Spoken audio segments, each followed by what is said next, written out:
Hola. Hello. ¿Cómo está? Muy bien, Estoy Brande. Muy Sí, cansado. we así así.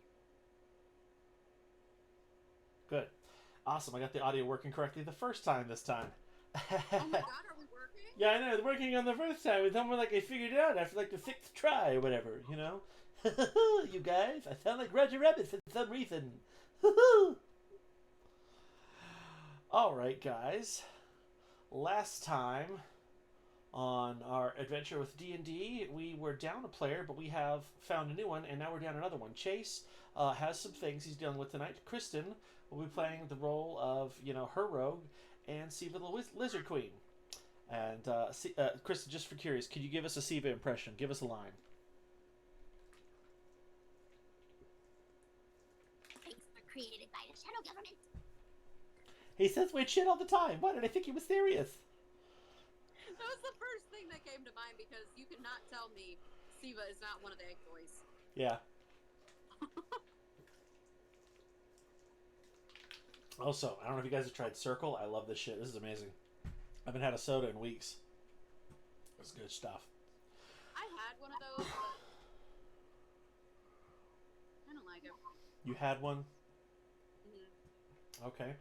All right. Well, once again, guys, my name is Levi. I'm here with Consweet Media. We've got Kristen. We've got our new buddy here, DeAndre. Sometimes you go by a couple of the names. You can tell us what you want. And Chloe, go ahead and give us a quick little intro again. DeAndre, go first. Say hi. Tell us about yourself, what you do. Hola. Name's DeAndre. Go by DJ. Get my attention, and I'll go by anything. I am military, and this is my first D&D game ever. Legit D&D game. Oh, ever? I thought you played before. I tried playing, and the game never started. Oh, you never got to do one. Oh, that's sad. Sorry. Well, I'm glad you're here now. You get to enjoy some grade A stupidity today. Yeah. And if since you've never played, you should know. I think D&D is one part serious and one part just absolute dumbassery. So you've come to the right place. All right, Kristen, go ahead and introduce yourself. Say hi. Hi. Nothing else then, huh? Not anywhere we could find you on the internet or things you like to do or I am a little unhealthily obsessed with D&D. a That little is bit, my yes. a little bit. And honestly, Clicking, click clackies. I still I love Kristen's first character ever, which was Cornelia, the Corgi Barbarian.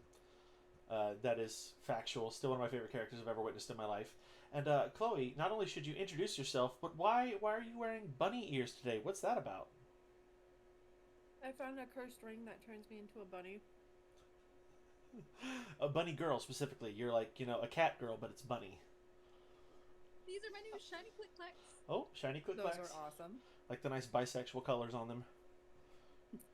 It's teal and purple and just shiny and glittery and gold numbers and happy. I heard the best thing about bisexual women that cracks me up. It says, we're here to support all of our bisexual women and their straight boyfriends. It's statistically unlikely, but it's still true. And everybody else knows our characters, but DeAndre, if you could tell us a little bit about your character, which I'm going to put on the screen for just a second. Well, actually, that is what Chloe looks like at the moment. I'm going to swap that out real fast.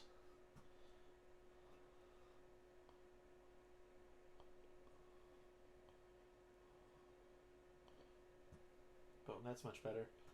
Oh, that is.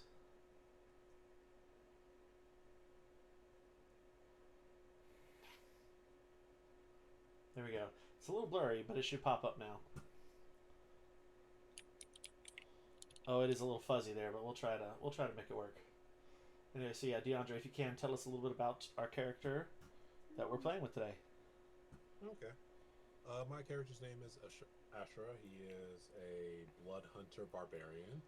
I can never pronounce this word. Tiefling. Yeah, tiefling. Tiefling, yes. Think of the word leafling, but it's Tiefling. teeth. Um, I'm gonna keep saying saying that word because I say tiefling, I think Tifa, and then my brain goes all Final Fantasy Rebirth. Wonky, wibbly wobbly. My character is very much on the sorry. Character is very much the hedonistic lifestyle. He enjoys the pleasures of the world just due to the fact that the world sucks. Because tieflings kind of get shitted on because of their appearance. True. And he is tries to be a morally good character, but sometimes with the world being as annoying as it could be, he tries to numb the pain by engaging in what vices he can get his hands on. Naturally. Don't we all? Do I have a drinking buddy? You want to LD me? Yes, please. Yes, Chloe's character Ryoko drinks a lot. Drinking is I don't know what the equivalent of THC will be in the world, but THC. Yeah, they have herbs of varying kinds here, so sure you'll find something. So, he is a herb man. Gotcha. Oh, I got excited. All right, so just to fill in a little bit of backstory here, we did talk it out, and just to refresh you in case you forgot anything we said before, is your character currently is encaptured and is fighting in the pits for the Goblins Entertainment. You have a little control device on your neck that keeps you in control, and that's where we're going to find you, in the prison in this little Goblin City. So if you guys want to hop on over to the maps, we will take a quick look, and I will show you where we are. You might see DeAndre on the screen there. Also, Martin, you showed your dice earlier. Yes. Nice. Ooh, ours aren't too far off from colors. Yeah, otherwise. Yours made me think of some watermelon flavored gum in the 90s. Yeah, I got hit with the limited edition Avatar: The Last Airbender type die, and I was like, "Please take my money." I got sparkly rainbow ones Nice. And then to really bring out the gay in me. But my favorites are these metal. Those they're are metal so with pretty. beef. What is? His dice. Oh yeah, I know, right? Right? They look like strawberry watermelon bubblegum flavor. I like it. All right. All right, so DJ, you're there in the prison, and you see a little friend who's next to you. His name is Pudgy Leaf Dance. He's been a bit of buddy of yours since you got found here in the first place. And you can see that he's working on knitting a pair of mittens just across from you. If you want to take us away. Of course, if you've never played before, do you know what to do here? Do you need me to give you any instructions? please guide me. Basically, it's your imagination. He's asking for guidance. There's no complicated moves here. You can do whatever you want. The scene is you are in a prison cell. That's your little buddy. You have been friends, and he's preoccupying himself with, creating some mittens. You have the option that you could talk to him. You could attempt to try to break out. Not that it's exactly going to work. They do have a control collar on your neck there. It keeps you strapped down for the time being. And you can see in the prison is a bunch of other, captors. These are people that you have been fighting in the pits for other people's entertainment for the time being. I would say just go ahead and start up a conversation with Pudgy. He is a level 5 rogue halfling. He's a little fella. Kind of adorable. And cool question, how long have I been captured again? It's been about 3 weeks. 3 weeks? Okay. He's been here longer. He's been here a couple years, and he's very nice little fella, but he's kind of given up hope on getting out. But he's really polite. All right. So he's making mittens. I've been there for 3 weeks, and we consider each other friends, or Yeah. associates by location. A little bit of both. Pudgy's not picky about having friends out here. You're one of the few people who doesn't try to kill him on a daily basis. Fair. And for the most part, you've protected him because he's kind of adorable looking and he looks squishy. And squishy here is a D&D term for easily killable. Yeah. All right. In that case, I sure would go ahead and sit on towards the south end of the wall, right across from Pudgy, watching him watch him knit, and like, my brain imagination doesn't work apparently. You should know you can either click your character and drag him, or you can click him and then use the arrow keys to move him around like a video game. Uh, Like I'll click Pudgy. See if I use an arrow key after I've highlighted him once, you can move him around. I'm using this time to get familiarized with Siva's May stuff. as well. then that's probably the question I should have asked earlier about how to move the screen. There should be a little thing on the bottom left that says token browser. Yeah. That bottom, that funny menu on the left. Click it one time, and then you could click a token. Yep, there you go. That's it. And there's no big roles right here. This is just a little bit of storytelling and whatnot. And I wanted to start off with you so you'd have an opportunity to do some very easy, cheap play. Nothing crazy is going to happen here. This is just a very tiny intro to how to do shit. So like I said, he's just knitting some mittens. They look like mittens. They're not the best looking ones you've ever seen, but they're also not the worst either. They also do look a little bit too big for him.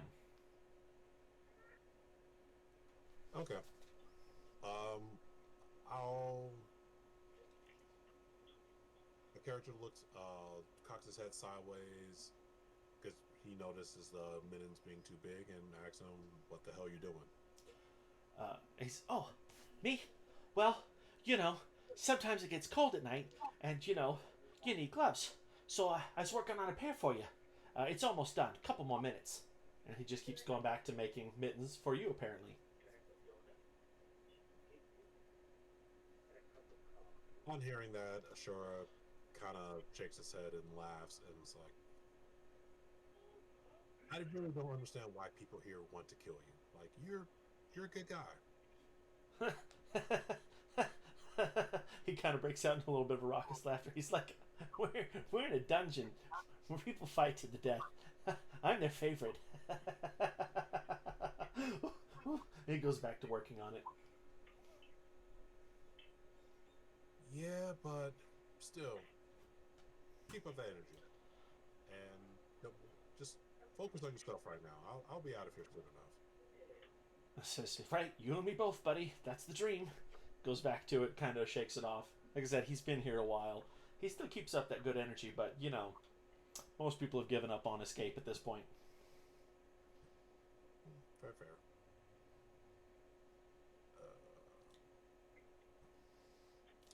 And you're mentioning something about token and movement.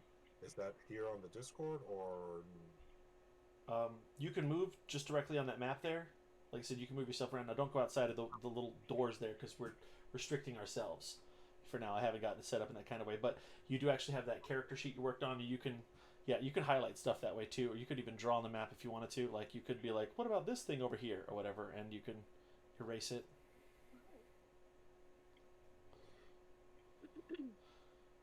So there's stuff there. And I have Fog of War. I can affect your vision if I wanted to. And you can't see past stuff. Just gets blurry there.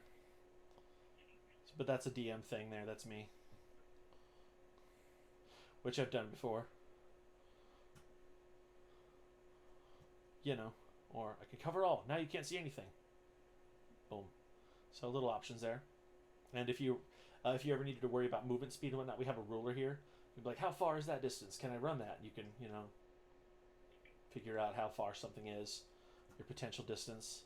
And of course, point and ping. If I say, this guy over here, he's doing such and such, I can help highlight it for you, or you could do the same thing in reverse. You can, answer some basic questions.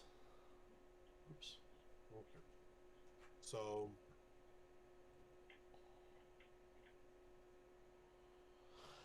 and I'll get with you offline about this. Discuss new technology and complete ignorance. With Pudgy just back to knitting, my character just looks and listens around just to see what everyone else in the other cages are doing. It's kind of your classic prison scene. You can see the other goblins and the Goliath warriors across the way, and there's 2 drow mages over there. They look like they're, antsing up for a fight, and you do also know that today is fight day. You'll be going out in the pits like you always do, kick some ass. Maybe you die, maybe the other guy dies. It's happened. You've killed a few people out here before. It's another day. You're just trying to get through it. But you know what? It's better than your old life where you used to be. Yeah. So while this isn't fun, it is a step up. Now, you got out of one prison and into another one, but this one looks like it's easier to escape than the last one. Fair. You're just biding your time till you get to that point. Right. I was about to say, in D&D, possibilities are endless. Yep. If you could think it, you could do it. The popular phrase from a DM is, "You can certainly try."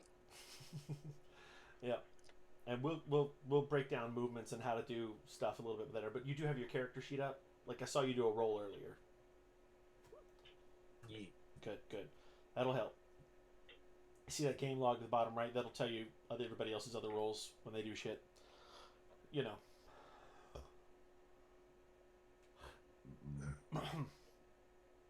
Alright, anything else you want to do in here before I move on?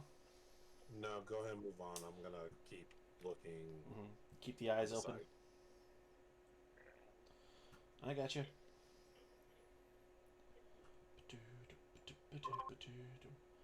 Oops, that's the wrong one. Wrong map.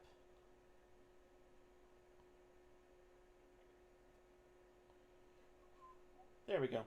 Here's where everybody else is. You are not on this map, DeAndre, but we'll join up soon.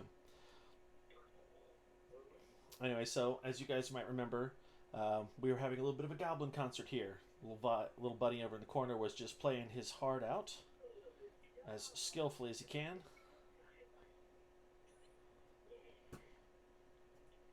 This little guy there. I'll zoom in some for the map.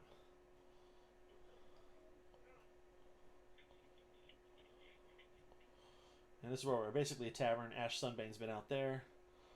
Ryoko had a nice fish. And Ryoko, once again, looks very bunnified with big old bunny ears and bunny teeth and a little cottontail sticking out the back of her outfit. We're there. Anybody else on the board want to do something? Can you point out where Siva is? Because I lost track of her Sure. last game. Right here. Okay. Siva was, squirrels for brains like last time. There's you. Yeah, the last thing I remember before the end of the campaign was, have you seen the lizard? Yep, we realized the lizard was on the loose.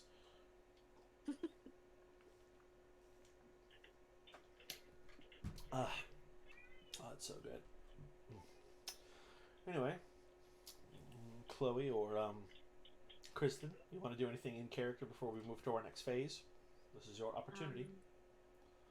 Ash will come back in since we found Siva. I believe, honestly, Siva would just pop up on the table where Ash is. Right, I gotcha. And right there, as it's ending up. Oh, and I'm controlling two other NPCs for the time being. There's Emmanuel, who is one half Minotaur and the other half mermaid, but looks completely human. He's the little red-haired guy over there. He's from my previous campaign. That's Manny. He looks completely human. And then there's Gustav. Gustav was a full-blown rat at one point in his life, but he got polymorphed by a fairy godmother on a night of trying to help out a, poor little girl, going to a ball and whatnot. And now he is played as a half-elf rogue, and that's why his teeth are a little too pointy. What? Chase and I figured, if anything, mentally for us, the one that was a rat, headcanon looks like Rick Hoffman. Who's that? Look him up. Oh. What did you say the name was? Rick, R-I-C-K, Hoffman, Hoffman. A little bit. I could see it, yeah. Some slightly ratty features, kind of like, how'd you get like this? That doesn't seem right. I was like, I think he's in our campaign. Different hair, but honestly, those facial features pretty much kill it. That's about it. All right. So as Gustav is finishing off his last bit of ale, he hears a kind of bell go off, bong, bong, bong, bong, and the goblins all start getting up and whatnot, and they start moving around and leaving the bar pretty quickly.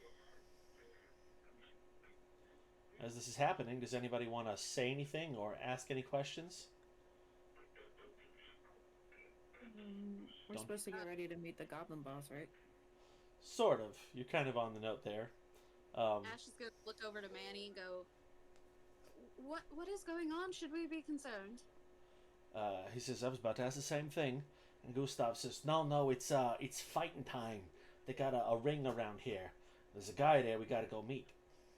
And so Gustav starts to get in line with the rest of the goblins as they start to head out. And, Manny does as well. Do you guys do anything about that? We'll go Yeah, follow him. with Alright. In that case, I'll just move you all out together. Don't worry about Steven. Oh, you meant Max. Yeah, all of you. I thought you meant like moving us towards Mhm. the stuff. I was like, I've already got Ash and Steven. Let me spread some of these boys around a little bit. And it's a goblin hovel out here. And you can see there's a pit below you. Should have put the goblins out everywhere. I didn't do that earlier. Clearly this is where some fights go down. Some people live, some people die. Championships happen everywhere. You get the idea. It's your classic gladiator pit. You even saw one a couple weeks ago back up in the upside of the world. Alright. And you can see a goblin boss in between the two of them there in the center. Everybody get a good look.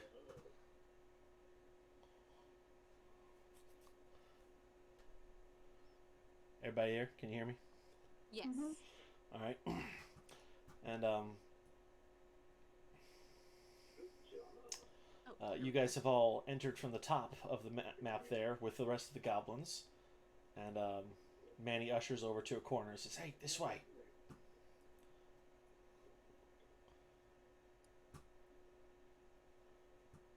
And Gustav says, that's the guy right down there. I think he's the contact. And he points towards the tiefling with the horns and the black hair on the farther side there.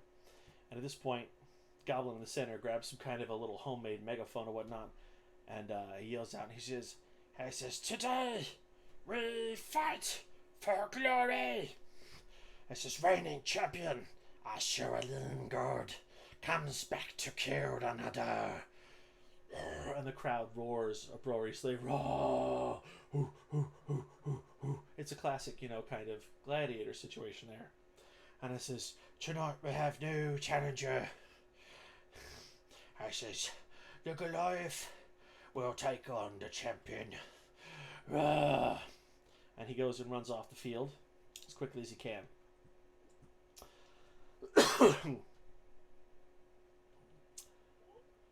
And as you can see around the place, all over there is some goblins. Look like they're cheering. A couple of them are passing coins between A and B. There doesn't seem to be a big betting pool, but there is a couple people having some fun with this there. And the Goliath pulls out a sword, and he's got a shield on him. And he looks at you, DJ. He stares you straight down, and he clacks his shield with his sword. Goes ting, ting, ting, ting, as if trying to goad you on into a fight.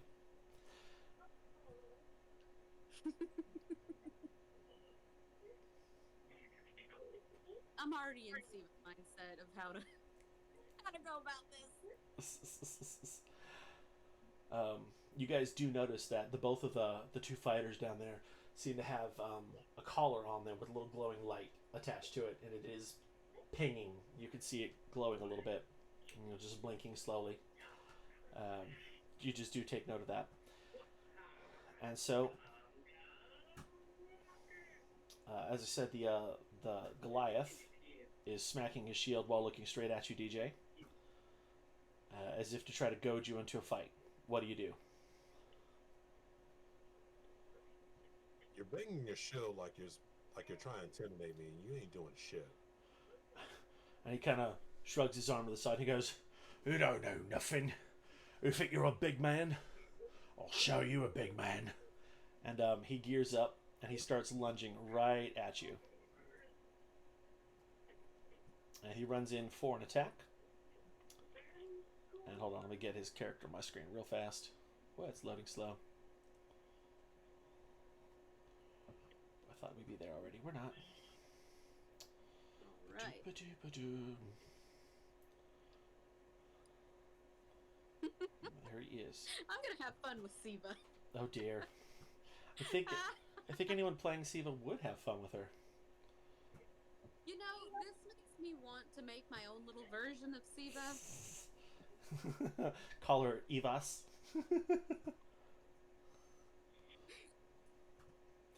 I think I'm funny. Aviz. Avicii. Avicii's. Anyway, so I'm hoping you got a good armor class on you, buddy. He pulls up his he's got a hand axe in his hand, and he rolls for hit dice. And you tell me, does a 26 break your armor class? The answer should be yes. Yes. Yeah, what is your AC, by the way? Do you know? My AC. Yeah. Light armor. Right, do you see a number? Armor class will be underneath. If you look at your sheet, you'll have the top row, which has like strength and all that. And at the very end of it, it'll have like a walking speed, like Siva's is 30. Mm-hmm. Speed is 30. Armor class 14. There you go. There you go. 14. That's the one. Yeah, you'll get used to this here. So just for the record, what I did, I went over what my extra area said, hand axe, and I went to hit dice. Mine is +7, and it rolls a d20 for me. And you can always do the same thing yourself, but if you roll a d20, you'll have to add whatever that modifier is to it for your potential attack. My guy is pretty stacked. And he does go for a hit. So we're going to roll for damage on that one there. You take a total of 5 damage. Now, if you look up at the top of your character, you see your current hit points. You see where it says heal, and there's a blank, and then there's damage. You could put 5 in the blank and then hit damage, and it'll take 5 points off your character. Okay. And I'm at 50 now. Gotcha. And he takes a good slash at you. And he says, "Well, if you're not scared, you should be." And he backs up, waiting for you to do something. He's got his shield and his sword. Or hand axe. Your turn.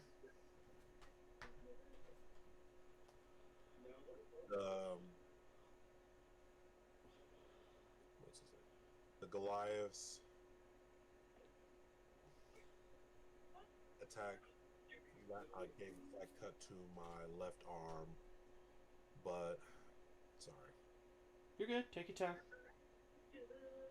Yeah, you're good. Being on the spot is more anxiety causing than I thought. Nah.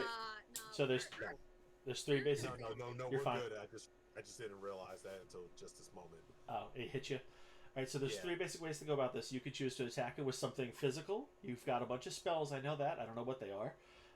You could do a spell, or you could try to retreat and try to escape. I wouldn't personally recommend that third option. It's not going to go well. So, do you want to hit him with something physical, or do you want to hit him with something magical? I'm gonna go. The Goliath's words ring in my character's mind, to say, "If you're not scared, you should be." And I'm like, to that, Ashura gives a small laugh and say, "I've seen bigger things than you. You really do not scare me." While also, as I speak, I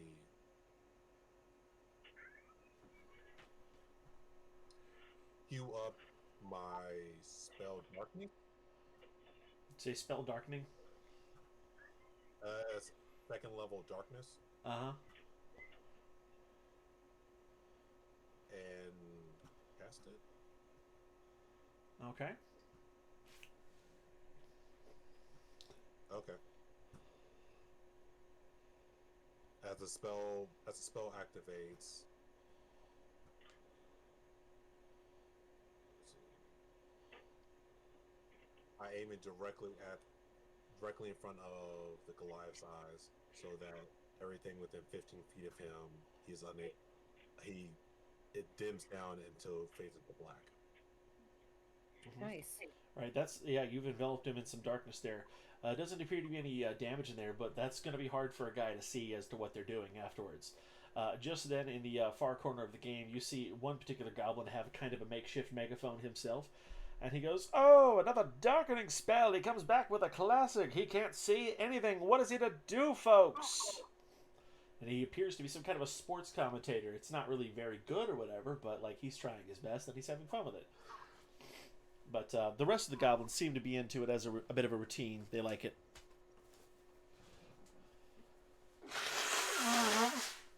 Sorry.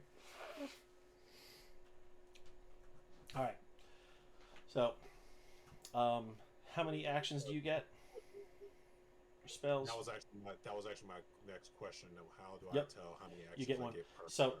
you see the section where you got action, spells, inventory, features, and traits. Go to actions. It'll tell you how many actions you could do per round. You get one. Okay, per round. Attacks per action one. And then you should have bonus actions if you click on it. If you have any. Some characters have bonus actions, some don't. I'm looking at yours. You do have bonus actions. I do hybrid form and 2 predatory strikes. If you wanted to use one of those or anything else you have a pretty good stacked character. It would be very weird if you lost this fight. You could do any of these things here. After the commentator's words come out, my character takes out his dagger with his right hand and uses a predatory strike for strength. While you do that there, you hear the Goliath, yell out. He goes, "It's not funny. I'm not afraid of the dark. I'm not." You keep saying words, but I don't believe you. And you can't see this guy. He's in complete pitch blackness. Like there's just a weird void in front of you about 10 feet away. It's almost smoke-like, but it is solid, almost. Kind of breaks the mind to look at it too long. So, what's your next move? Or you can end turn. You don't have to use all of your actions. You could choose to just let him do whatever. It's your call. Suffer in the darkness. Actually, I will let him suffer in the darkness. And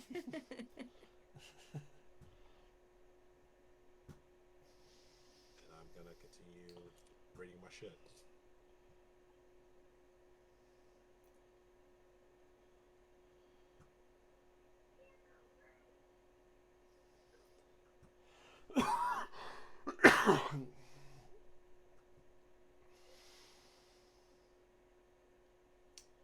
All right, he's in there, and you could hear him kind of just swinging wildly. He does have a vague idea of where you are, but he's not sure about it. He just knows you're generally ahead of him. And so he does rush forward to attempt to attack you. And I wish I knew where my physical dice are. They're somewhere in this room, but I'm not sure where they're at. Anyway, so in his case, he's going to roll with disadvantage for an attack because he can't fucking see what he's doing. So I'm going to roll twice, and whatever's the lower number is his actual hit. First roll is a 18. That's a 25 in total. Second roll is a... Yeah, so DeAndre, 19. if you are told to roll with advantage, you roll 2 of the same dice and take the higher number. But with disadvantage, you also roll 2 dice of the same ones and take the lower number. It's a useful thing. Anyway, with that 19, he still does... He lunges forward and he makes a connection with you. With his hand axe again, we're going to roll for damage. That is a 5 again. You'll take 5 more damage. While you have definitely blinded him, you have not disabled him. He has not taken any damage at this time. And he does have 2 actions. He's going to try one more time to swing at you. We'll take a disadvantage throw. 17. Well, he hits with the 17, and that one's a 25. So once again, he hits. See our damage. Ooh, that is 10. You'll take 10 more points. He gets 2. And so, and he replies back out from the smoke that's so thick that you can't see. And he goes, "I may not know where you are, but I've got you twice now."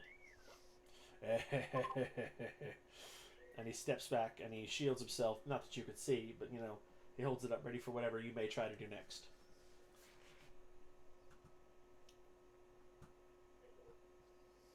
Distracted by the cat. Fair. He wants attention so bad. Mm-hmm. My character grunts from the 2 hits, and even though he should be worried, he's not. Only because even though he talked a big game to Pudgy Mm-hmm. about being free, he continues to feel a sense of, I really don't care about this. But he's not going to die here in front of this Goliath because he's not going to get that satisfaction. So that said, character lifts his right hand and lifting up his middle finger, casts Hellish Rebuke. Oh, Hellish Rebuke? Yep. Have you been hit? I have been hit. He has been hit Oh, like 3-4 times. Kristen, what game are you watching?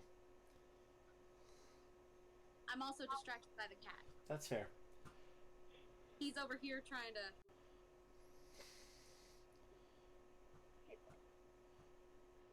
So I use it. Yep. So you click the use button. Yep. It's been used I got you. in 3D turns. Okay, so he's got my character's got to his other character he's got to do a dex saving throw. He's got to beat 11 to hold on, take what is it, half damage? Half damage on a success one. So I could take half damage if I get 11 in my dex save, which is going to be oh wait, no, excuse me, I'm on your character. Ignore that. That's the wrong one. Yeah, I can control your character from here. That's the one you want to look at. Ooh, 18. So he gets half damage. Now you roll for damage and we see what you get out of him. 1 second.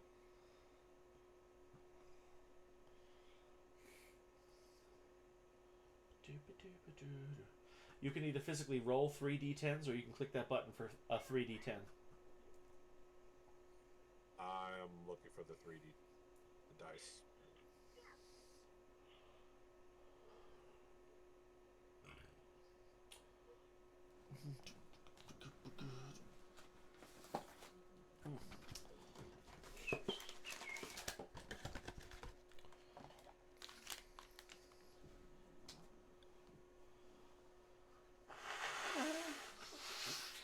Oh, nice.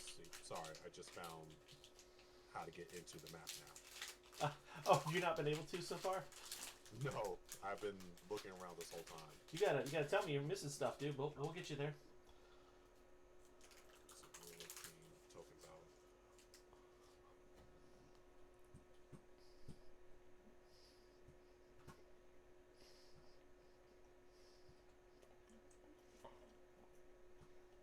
So, tools.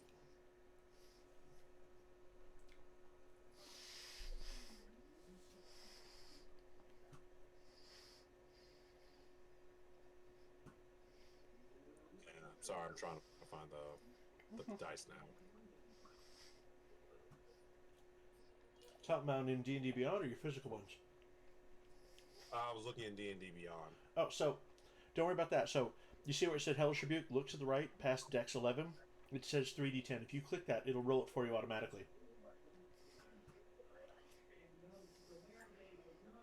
D&D Beyond is so useful. Mm-hmm. It does the math for you. 15.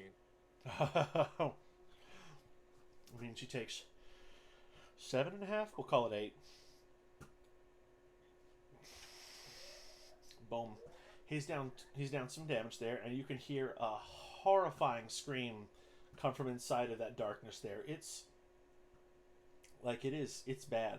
And just for the record there, the darkness spell lasts up to 10 minutes while you're able to hold concentration. So far, you're fine. He'll be in darkness for the next 10 minutes unless something miraculous happens. But that's where he's going to be living for the next couple minutes. And I mean, he is it's a hellish scream. And it burns. Okay. Again, you guys can't see anything because it's pitch black right where he's at. But he replies back, he's like, oh, you got spells. All right, I've seen how you do.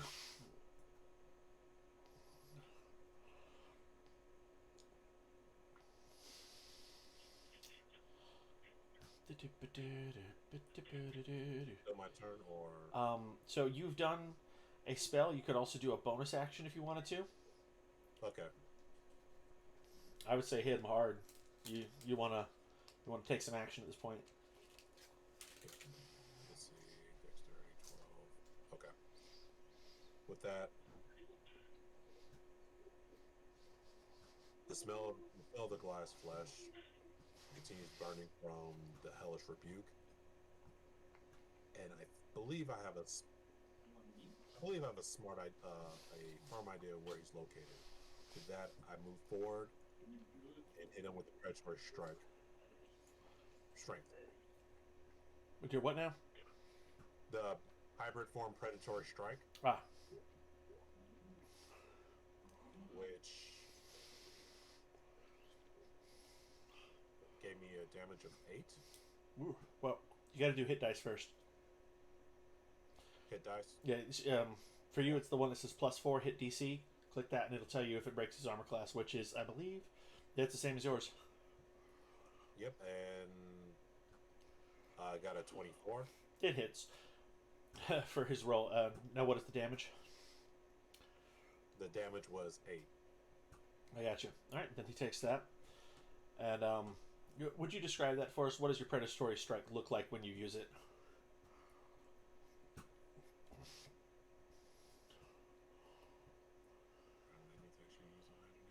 Yeah, you get to describe your attacks when they're successful.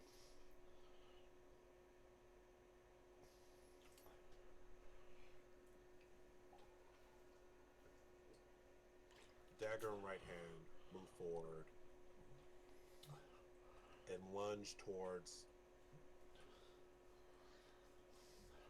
I move forward to the Goliath warrior's right side, aiming towards his kidney. Nice. Nice. Get a really good solid hit there. And you hear a kind of cut off scream, again, from the darkness there. You know, while it's like you start to hear the beginning of a full scream, you know, it goes, and he falls over. He's not dead or anything, but you hit him pretty hard and in the kidney. Not the kidney. And he says, big man, hit me from the shadows. Come out and fight like a real man. And you know, he you know, just kind of a rude person in general there. You can imagine he uses some expletives towards your, you know, particular species. Insert that one Uses there. what? Some expletives, some inappropriate words towards being a tiefling. Expletives. You never heard it called that? I've never heard people. Expletive? I've never heard anyone. Ex- Expletives. expletive deleted? You've never heard that term. Explicit. Yeah. Explicitives. I like expletives though. That's awesome. It's another way of saying a curse word. So, you know, if it was a radio show, it'd be beep, beep, beep, beep, beep, beep, beep, beep, beep. I have a question. Mm. From our point of view, can we see the Goliath? No, the Goliath is completely surrounded. So all you know is this guy is just screaming, and on occasion, like a sword comes out and hits Ashura every once in a while, and it's like the weirdest fight you've ever seen because you're only seeing half the battle. Damn. Siva brain working, but I need to see him. I'm curious, what does Siva think is happening? There's a shadow monster. Huh? Oh, Jason's hopping in. Hey! Speaking of Siva's opinions.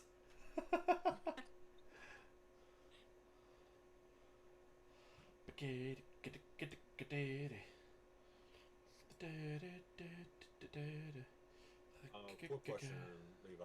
What's up? From inventory that I established with my character. Do I have full access to that inventory? No, they gave you your basic weapons, and for the time being, we'll say it's restricted. But like your good shit is like stored away. But like you have like your sword and your dagger on you. Your basic combat abilities are there. Okay. But like your gold and like extra potions and shit are like in a cabinet locked away from you because you're a prisoner. Well, I was thinking, do I have my battle axe? Yes, battle axe is a thing they've given you because you got to fight somebody. Okay. So there's that.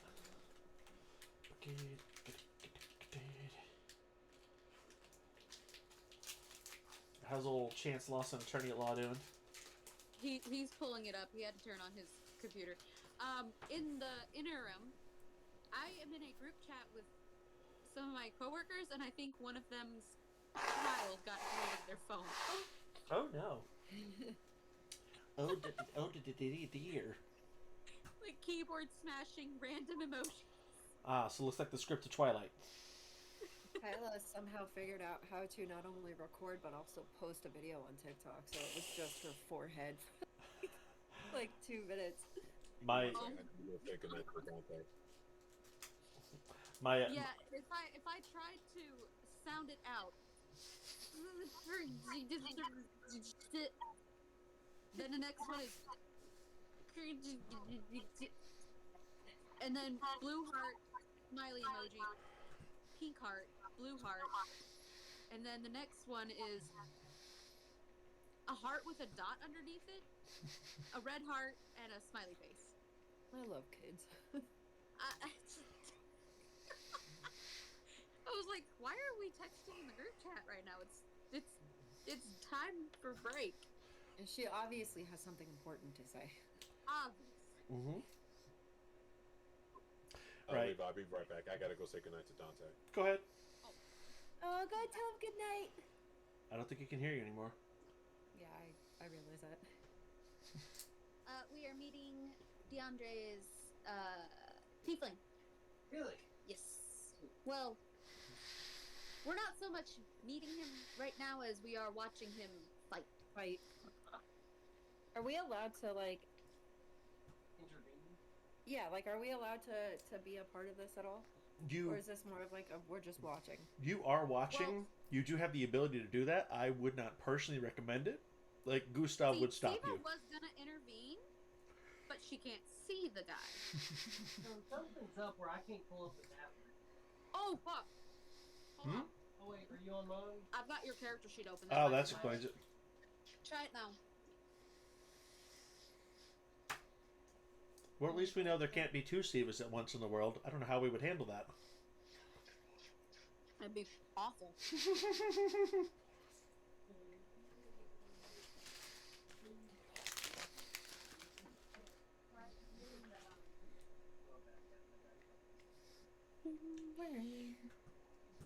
This intermission brought to you by players joining the game late.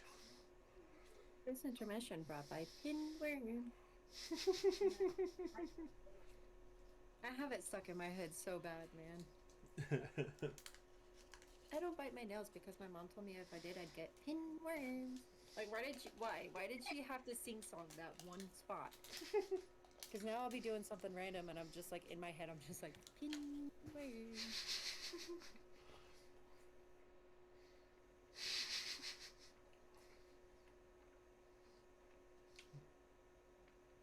No, I feel that. My mom definitely has intrusive thoughts that she says out loud.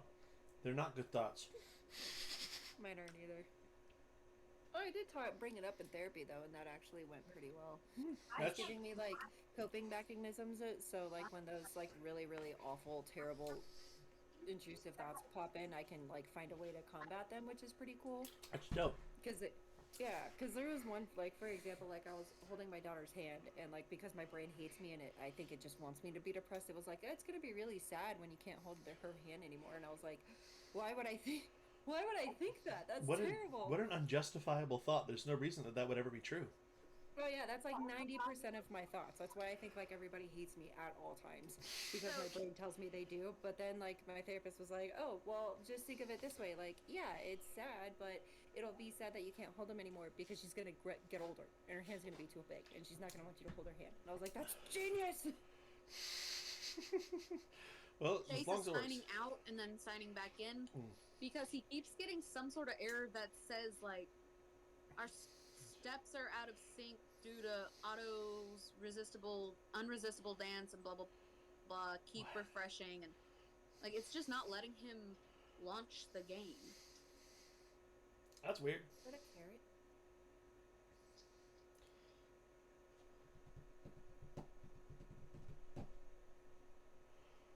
Kristen, are you eating carrots? No, I'm eating Oh. cheese. Oh, either way, can I have some? Gustav gives you a side eye. Oh, instead of like a bucket of popcorn, it's just a bucket of cheese blocks. He would do that. Like that would be him over there. He'd just be. I definitely do that. So I you're told Levi about Rick Hoffman looking like Gustav, and he said, "Yeah." yeah, again different hair, but those specific like this particular area, you nailed that. That's it. You got it. It's really intense. So Just give him a really bad Photoshop hair job and put that as Gustav's token. so Chloe and Gustav are both, you know, a little bit animalistic looking. Ah, there he is. Do we get it? No. Oh, He's an I old don't decoy. understand what's going on. But, Kristen, do you have any like pages open or something that could be explaining this? Nope. just mine and the water deep. Let me refresh. Oh. I just got it too. What the fuck? question: Here. If I'm In moving, fact, I can take my phone and show you guys what we are seeing. I believe you. Pinworms.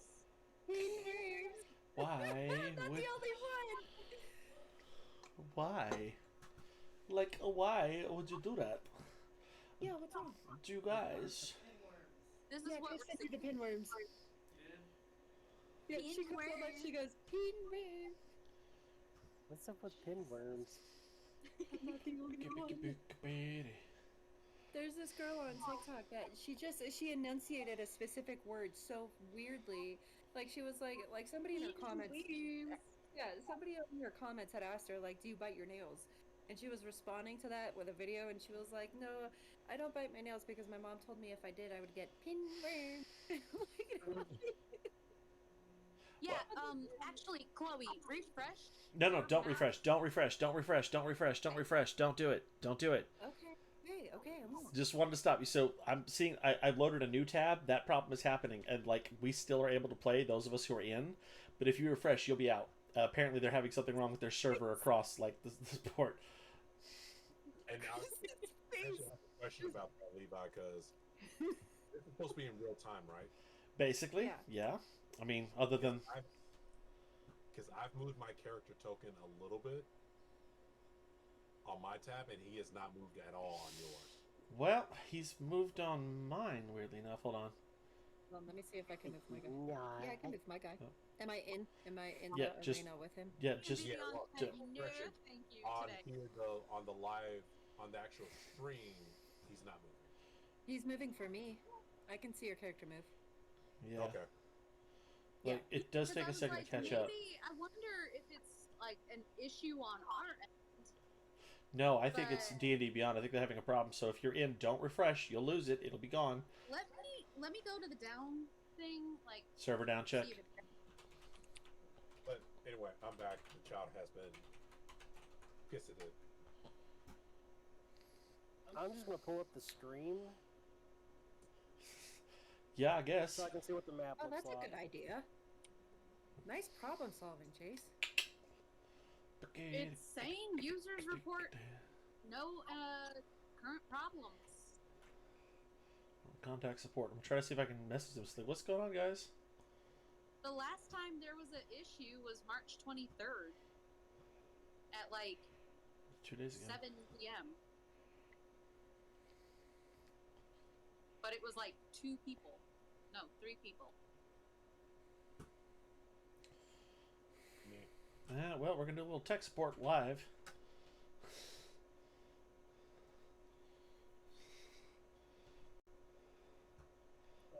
That's not cool. Let's see if they've said anything on Twitter.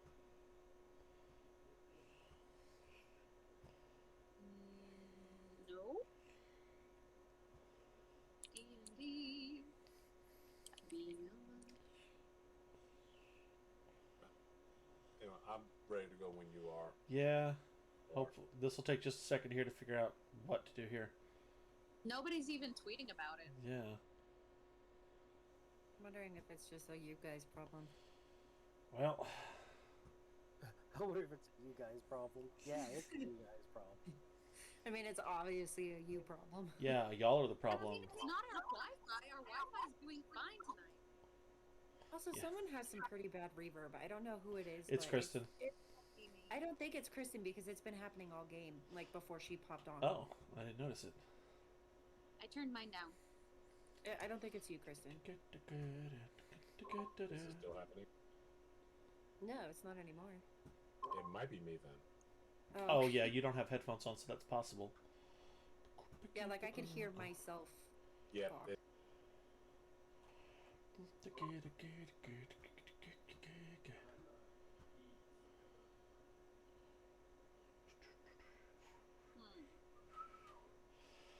I'm gonna try something. It's not a D&D game without technical difficulties. Damn right. No, I came back in this shit. Seriously. Chase And I comes on. refreshed my screen because I'm like, it couldn't possibly be me too. Let me try. See if I can get through on a incognito screen. See if there's something about that or some shit, because that does happen. We have to do that all the time at work. It's really annoying. I mean, Chase tried it. He's got his on Opera, but he tried it on Chrome, and it still did Ow. a weird thing. Alright. Let me try this real fast. Ouch. A little bit of technical difficulties. Yes, it's me. You know, it's funny because technical difficulties come both online and in person. They do. You're not wrong. It's true. Giggity. I feel like a child screaming would be considered as a technical difficulty. Yeah. You're not wrong. Why is it like I am in? Penguins.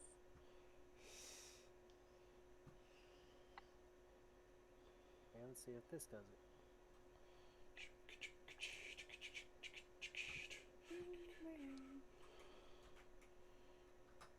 Why are y'all singing that? Because she sang it, that's why. You guys. My freaking god. No, it's not working on incognito mode either.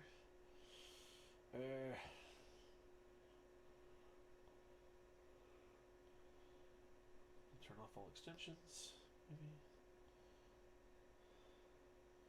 Of course, it would happen in the middle of the game, not before, not afterwards. It's because I came back. I'm cursed. Apparently.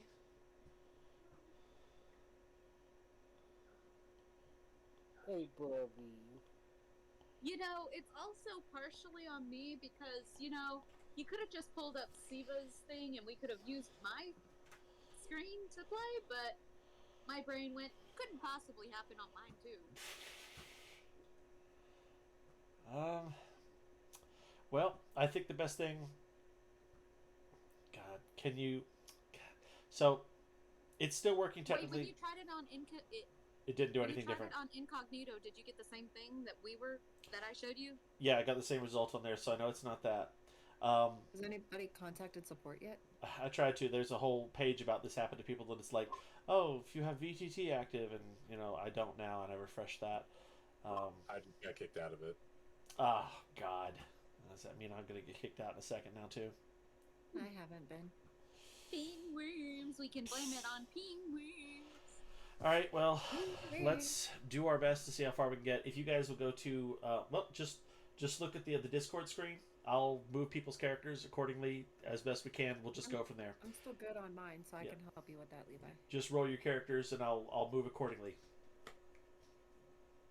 Is whatever's going on, we'll figure it out whenever we get there. But like, I feel like it's gonna take too long, so let's just do this. I'm just gonna keep hitting refresh.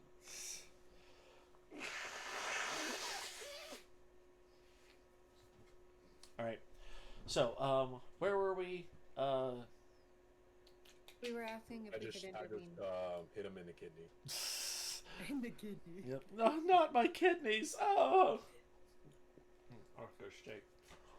All right,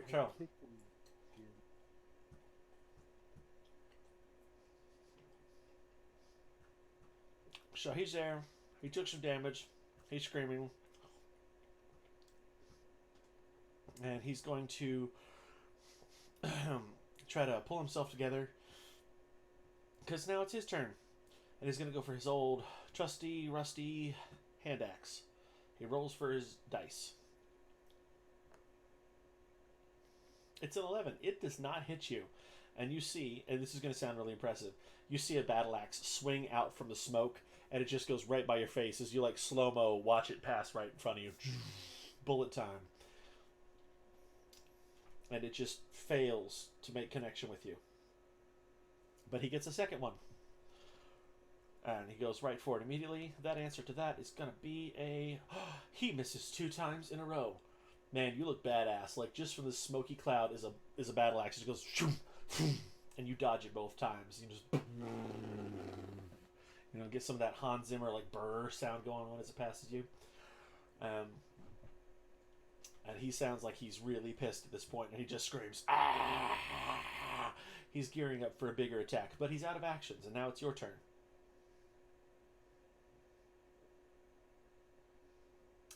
Alright, DJ. Like I said, just look at that screen, look at your character, you tell me what you want to do. I will move you around until I can't. After the second battle axe swing slices through the air, I start feeling a familiar sensation of just anger that I'm in this place, anger that I'm continuing to fight for my life. So I first go into, but instead of trying to hold back, I just let it happen. If I die, I die, but before I die, I'm killing this fucker with me. All right, what are we doing? So I initiate my raid. I grab my battle axe. Ooh. And I initiate my rage. Oh, I'm going for a full-on rage, man.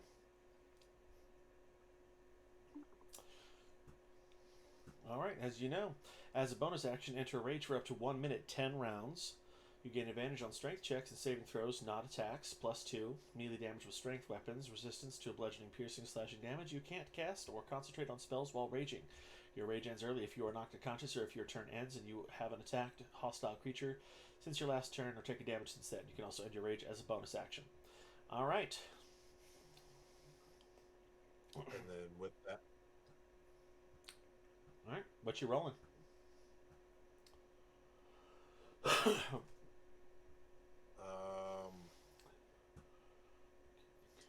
slashing. Okay. Given where the axes came from,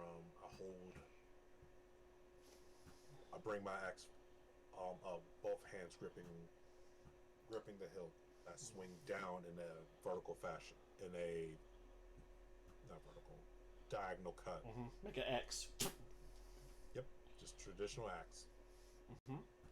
Roll me for a hit. I got a 16. That is a hit. Hit me some damage. Doesn't matter which one I do. Fuck it. Me, And I hit for a 7. got you there. But let's see. Gain advantage on strength checks. Yep. Now it's not a strength check so much, but it is honestly +2. Yep. +2. So I think that was for the check there, but you did hit, thankfully. So don't think it does anything to damage. Yeah, +2 melee damage with strength weapons. Right. Chris, you played a lot of barbarians. Does it do anything to your actual attack, right? Like the damage of it? Hold on, let me turn you up. What's the question? He's now raging, and he's hit him with a battle axe. It does it to his attack check, for a +2, but it doesn't do anything to the damage, right? Doesn't change it. So It gives him advantage on his attack rolls. Okay, so he's good on that either way. He hit. and when you when you get hit by physical attacks, you take half the damage while in rage. Right. That was it. All right, so this guy takes 7 damage. And you have one more attack to do if you wanted to. It hits 7 damage. Boom. Battle axe. Upon filling, the battle axe hit the cut through flesh. At the end of my downward swing, I immediately follow it with a horizontal swing as well. Mm-hmm. And what did you roll for your attack? I know the damage was, you said 7. What was the attack on that one? 18. Ooh, yeah, so, yep, I see it there. That is another 7. He's having a rough time. And again, he's still surrounded in darkness, so we don't know what's happening to him other than that he's just screaming louder and louder. You've slashed him up pretty good. You've burned him up pretty good. He's not having a great time. Do you want to check?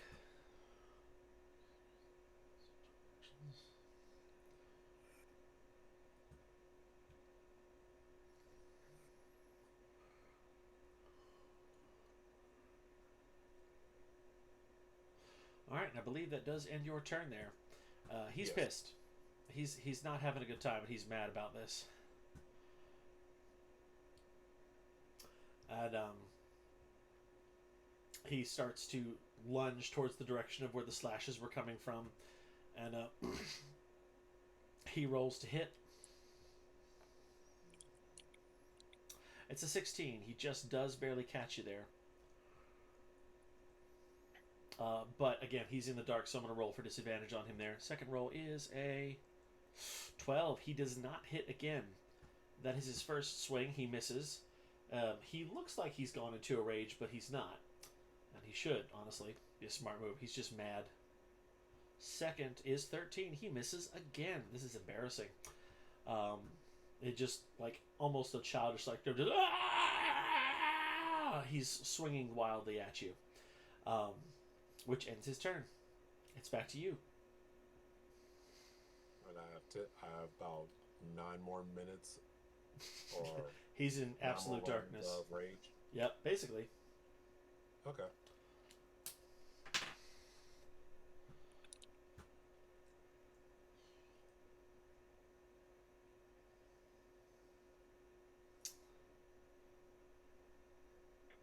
Given the circumstances, I should, and I'm sorry, I'm saying this out loud. I say this out loud to the guy as he throws his tantrum in the darkness. Mhm. Given the circumstances, I should probably pity you. But once again, you're trying to kill me. After you talked all that game earlier. So I'm going to kill you, and I'm going to enjoy killing you. He yells back from the darkness, "Shut up! Shut up! Shut up! Shut up!" It's very childish. It's just, it is a tantrum. Like, he didn't like being put in his place verbally or physically. It's not a thing that he's handling well, and it's not a thing that he's going to handle well. So yeah, it's your move. What happens next here? I'm so enraged I can't do anything else.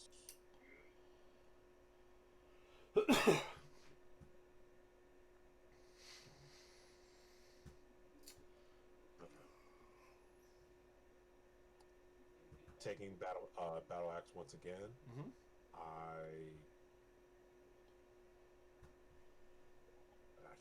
Jesus Christ. What? I swing it, aiming for his midsection.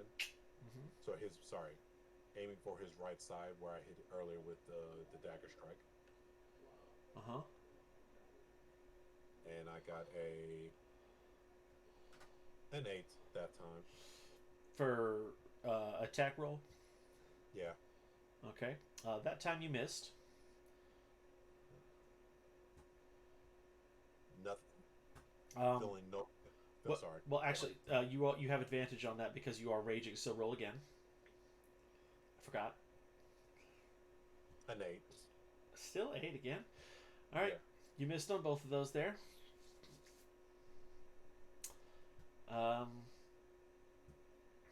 And this brings us back to him. And he's kind of a one-hit wonder. So again, he's screaming, he's yelling. He rolls for an attack, and he rolls a 1. That's about as disadvantaged as it get. And I do a certain thing. If you roll a 20, you do extra well. If you roll a 1, you do extra bad. I'm gonna say that in this unfortunate foray, he swings so hard that he accidentally turns the axe on himself, and he hits himself on his forehead with the flat side of the axe because he can't see what the fuck he's doing, and he's bleeding pretty good. Like, he's been pretty fucked up at this point. And you hear the most comedic, cartoonish tong, just a big old dong kind of noise come out from the smoke, followed immediately by thud. Nothing appears to be happening.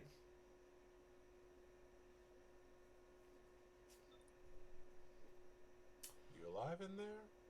You get no answer.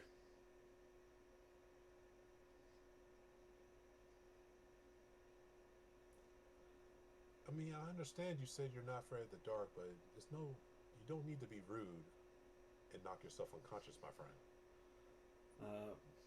Again, he doesn't answer back at this point, and all the goblins kind of step forward, realizing this is probably the end of the fight. You do have the option that you can end the darkness spell at any point that you want to. You don't have to, but you can.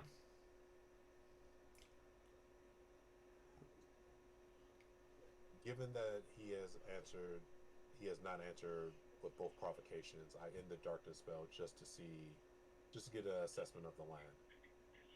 As the smoke starts to disappear and fade away, you see the Goliath warrior with what clearly looks like a broken nose and an axe laying next to his head. He's alive, but he is completely out cold and unconscious. And this, honestly, if he had his way, he would rather you had killed him at this point, because this is just about as embarrassing as it gets for a guy like that. But he is out cold on the ground. The goblin boss over in the corner there pulls up his megaphone, and he goes, "Winner! Ashura Lingard wins the match!" And he runs out to the field, and he grabs your hand, and he lifts it up, but it's not really a good lift up because you're like 4 times his height, so he tries to lift your hand, but it looks really silly because it's not really going anywhere. The top will lift my hand, but that's fine. Right, so it looks like he's kind of holding your hand, but it's not really going anywhere. And that does it for you there. You have won another match. Good job. You got a few cuts on you, but you know what? Somebody in your profession, a couple scars, help you look pretty, cool and intimidating. It works for your field.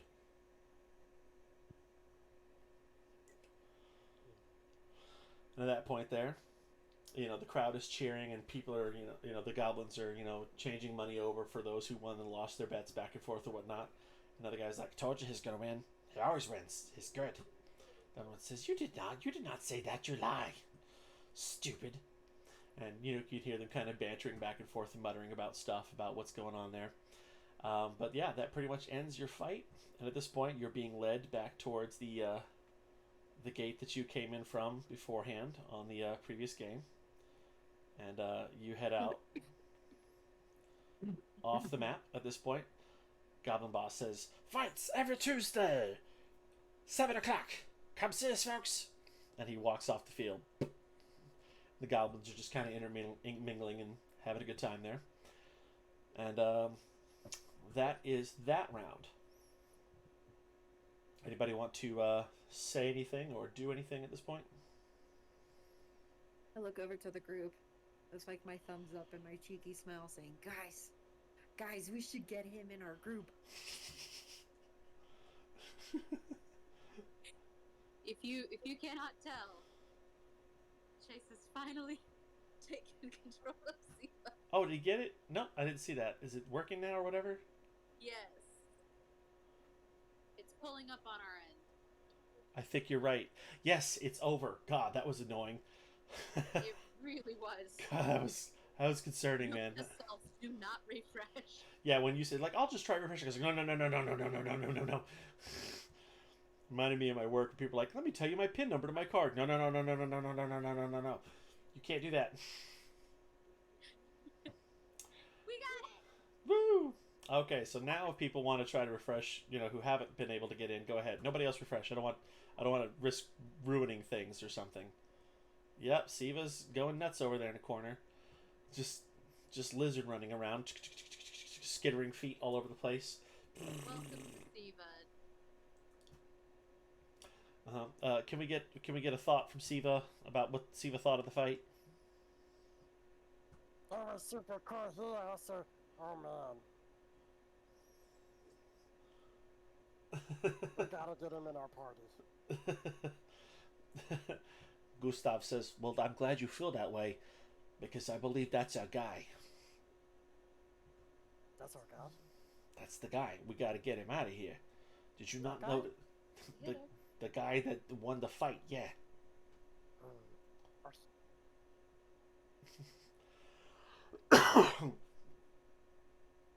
And at that point,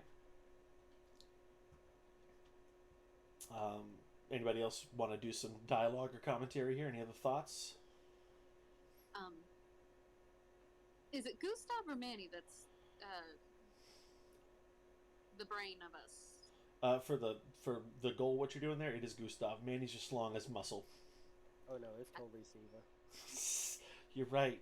What was Siva I as thinking? the brain of the group is mortifyingly scary. Yep. Siva Ash for will kind of president, like- 2025. Ash will kind of like glance over towards Gustav and then back down to the tiefling on the field. So it wouldn't hurt to have a little more muscle, heavy hitter.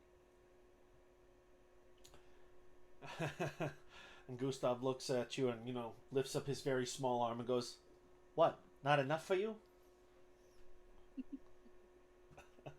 And I look at Siva and I say, "Oh look, chicken wing." And for the record, guys, we have somebody watching us in strap, in stream. Why did I say strap? Stream. Hello, Mr. Karma King 22. Nice to see you. Welcome to the game. Siva's like slowly licking her lips, chicken wings. Chicken wing, chicken wing. hot dog and bologna. Chicken and macaroni. Chilling with my homies.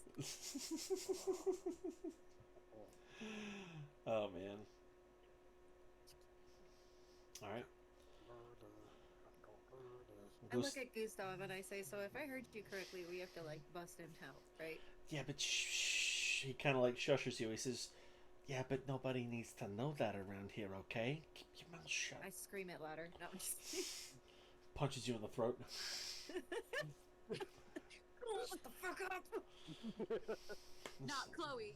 With some DMs, you have to be careful of what you say because some DMs will be like, "Nope, you said it." Right? Immediately. Like, thankfully, I know you were joking, but One shot that I I had would be- at the aquarium. Honestly, I would be fine with that. Like, if Levi ever did just decide to start taking, because I think I've said, just kidding, like probably 60 times since we started this game. yeah, a few times, yeah. We had a one shot at the McWayne Center, and one of our guys was like, "Yeah, I'm gonna kick this kid." Not really, and the DM was like, "You said it." Too late. I kicked the kid. I rolled to kick the See, child. That's what I'm saying. I would totally go with it. Short motherfucker and nobody likes you. I rolled a one. I rolled a one. I rolled a one. I rolled a one. Tony, Fuck. what's your I name? screamed down to the tiefling. What's your name? He's already gone off the field. He doesn't hear you. He's gone back to his cage cell for the evening. Ezekiel. Gustav says, Fuck you, Tony. Gustav replies back. He says, I got a meeting with the boss guy over here. See if we can procure some talents. You know. Hopefully we can deal with that and acquire a new member and take care of it. You know. So follow me's. And he starts to make his way out the door. You know.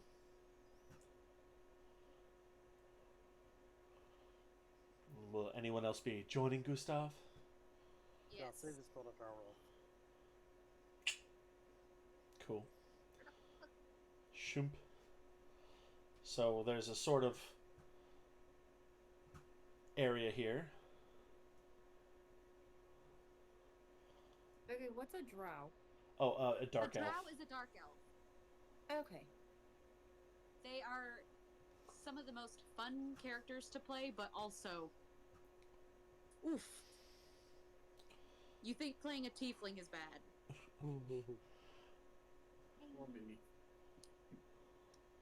Gotta sprinkle you guys around a little bit here. You want me to hold her while you feed the kid? Do you want me to hold her?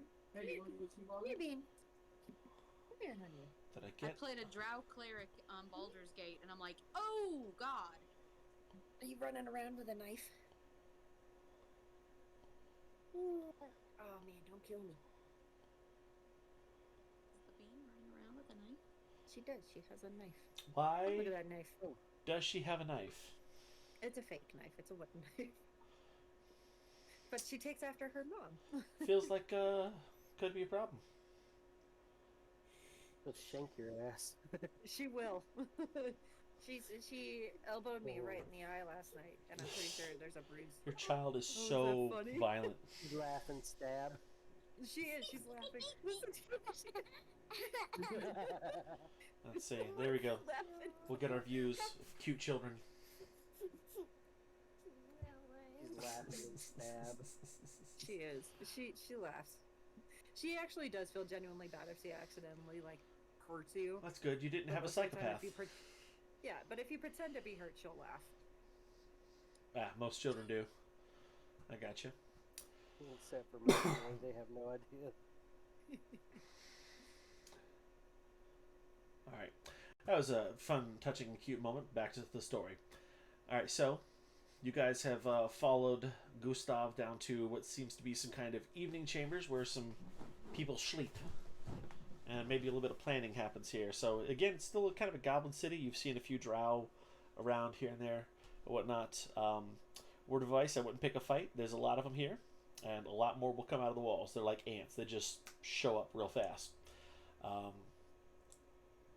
So Gustav steps up to the bar that is here, pour some drinks, and you guys have control of your own characters. Thankfully, the game's working again, so do Thankfully. I know. Oh. Blunk.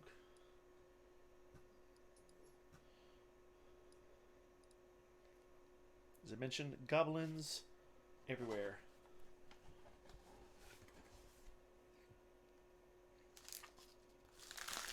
Little trash for my evening.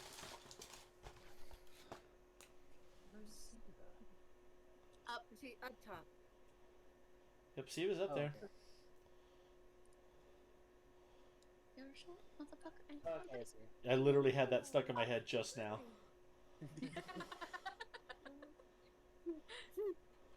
See who's gonna walk up to the table or the bar and say, "One roach juice, please." What did you say? I couldn't quite hear you. Well, she said, "One roach juice, please." The goblin looks over and goes, "Nobody ever asks for that one." You got it. Says, "You got it." And he turns around and he grabs a dusty bottle off the top shelf. It looks like it's been there a good long while. For anybody else, this would be extremely unappealing, but for you, this is top shelf in many ways. Goes, boop, and pours you a shot. That says 10 cuppers. She reaches in her bag and it's still the slimy, meat covered Meat and juice bag. she I drops forgot it. that and I hate it. She drops it on the counter. This is just 10. You don't need the whole thing. It's no. Kind of looks at She takes her tongue and licks off the metal coins, and then spits them back out onto the table.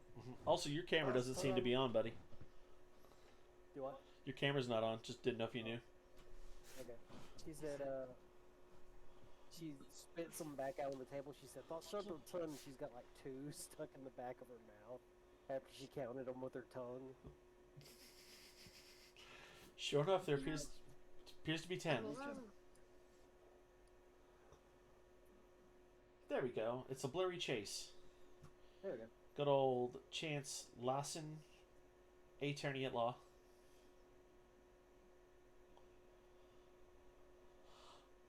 All right.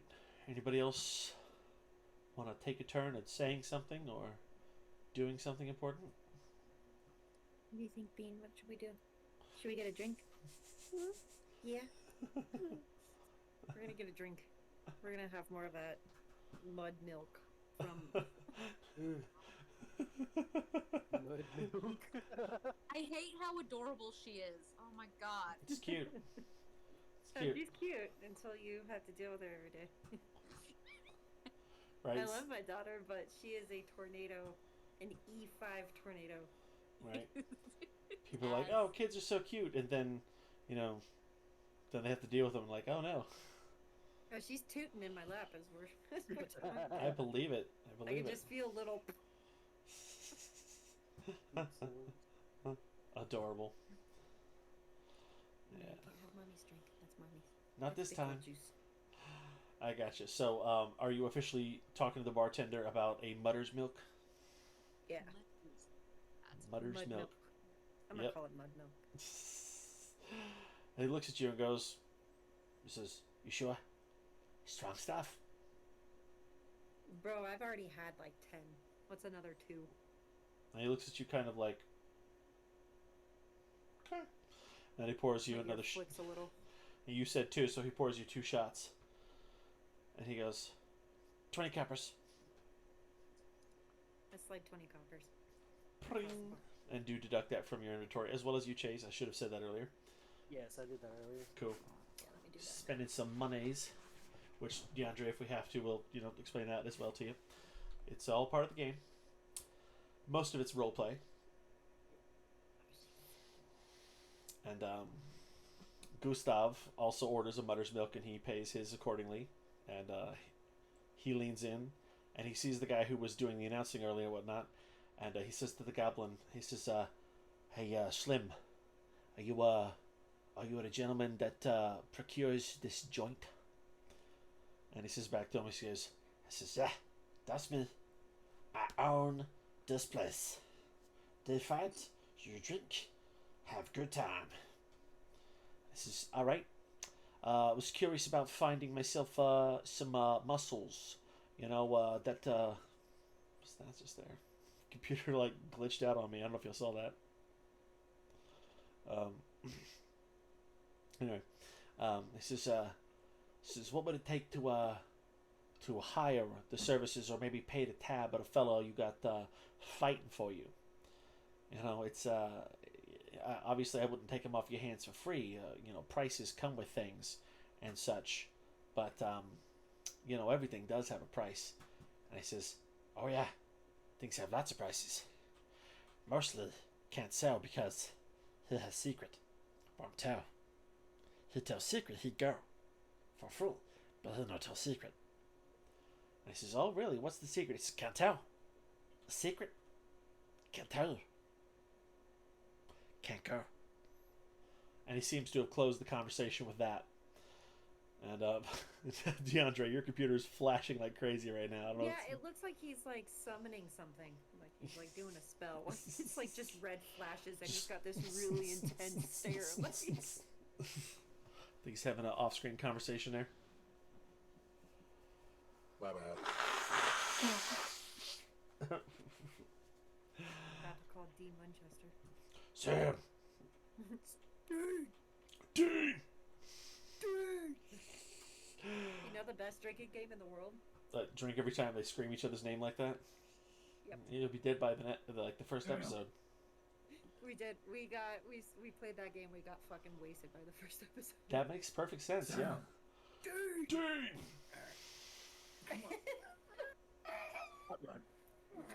night, honey. You have upset Devine. She's been very Velcro baby lately. That makes perfect sense. I got you. So, the goblin boss fellow basically takes that as the end of the conversation, and he goes back to slinging drinks. You know, he doesn't seem to be too interested in that conversation anymore at this point. And Gustav goes and finds, you know, a corner and kind of gives you guys a little bit of a nod. Just, oh, hold on, something's wrong with the screen. 1 second. Where did it go? Oh, it messed up. That's what happened there. There we are. Button must have got clicked or something. Anyway.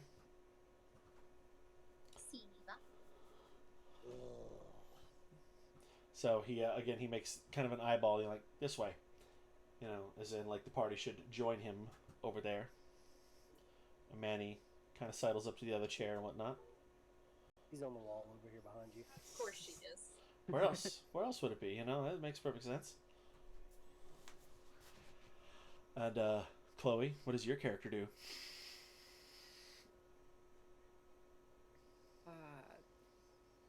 I go sit next to Manny. Makes sense. And Manny, while seeing you there, pulls his chair in kind of closer towards Gustav. He's like, well, oh fearless leader, what do we do now?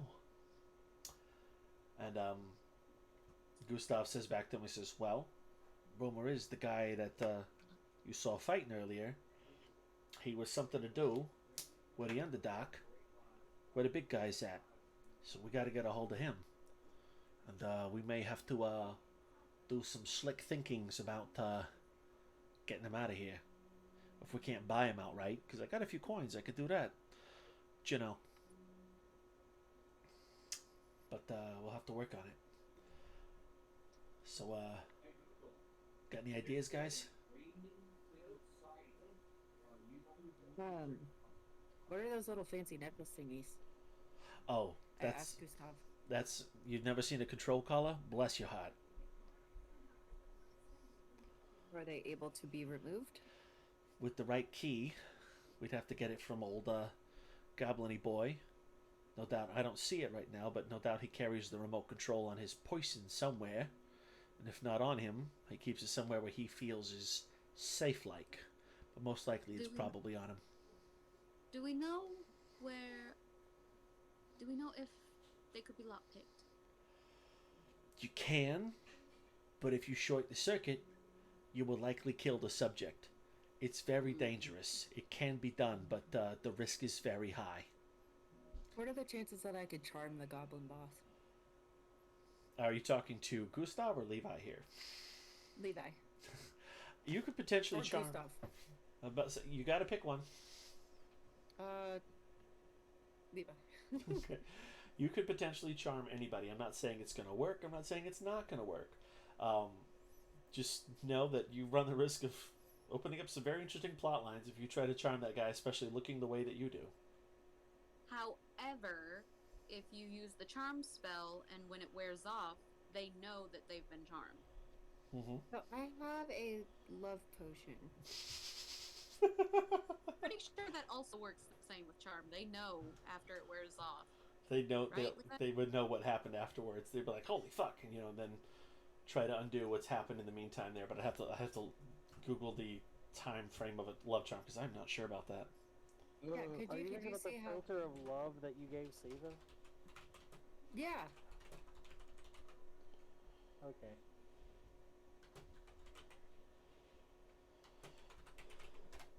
Yeah. How long does the filter of love last?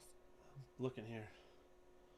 Because I mean, like, I'm a bunny, right? Like, I could probably look at all the people obsessed with Lola the bunny from Space Jam. Like, I feel like I could get away with that. The Not fact everybody's a furry. you know what's funny is most of my friends I are. think there's a lot more furries than they admit. Yeah, I'm okay with that one, but you know. I think most of the people I know are furries. I think most straight cis white men that I know all have a thing for Lola Bunny. Right?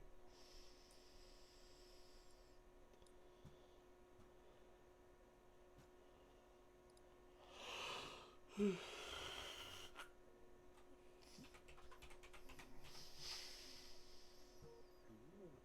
I'm a fluffy.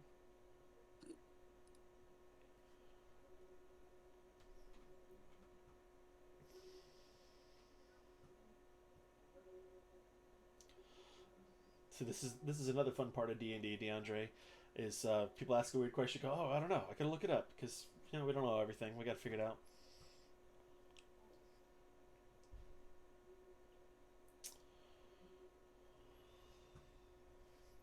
Ah, there's the magic item.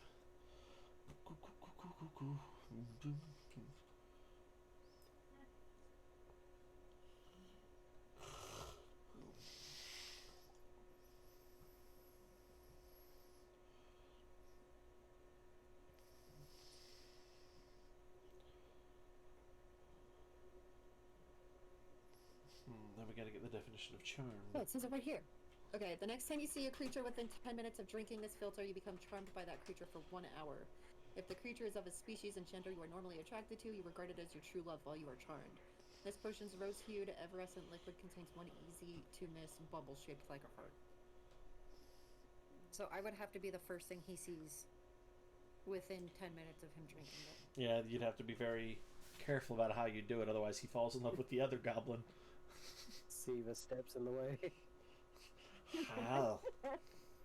Hey, as long as it's one of us, right? Any of us in our party. I could see Steven. So I put... You come here often. I turn to Siva and I say, hey, you still have that potion? It's in a Can I have it? She goes to reach into her bag and feels around and grabs it out from the side pouch inside the bag and hands it to you. And it's got like a little bit of meat juice on it. I lick the meat juice off and I put it on the table. No. I was gonna do that. I hate that this is a thing. And I look at Manny and I look at Gustav and I say, guys, I have this. I think we have a good shot of this working. Manny looks at you and he says, how long have you been carrying that around? I have. Yeah. Right. But I got it on one of the missions that we went on with the weird pharaoh guy. Yeah, it was a previous game she was involved with. Yeah, it was a weird time. I'd rather not revisit that. Yeah. But so yeah, I turn to Manny and Gustav and I say, I really think that this might work. If we could find a way to have him drink it. Anybody have any ideas for that? Well, What's it going to do a shot with us? gotta. Gustav says, well, you can't mess it up then if he stares at the wrong poison. How you gonna convince him to drink with us? He's running a bar, you know? Do you think this through? I sit there and I think for a minute. DeAndre, your computer's doing it again. You might be playing a game.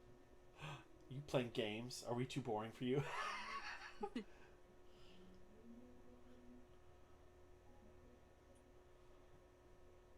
Doing big boy stuff.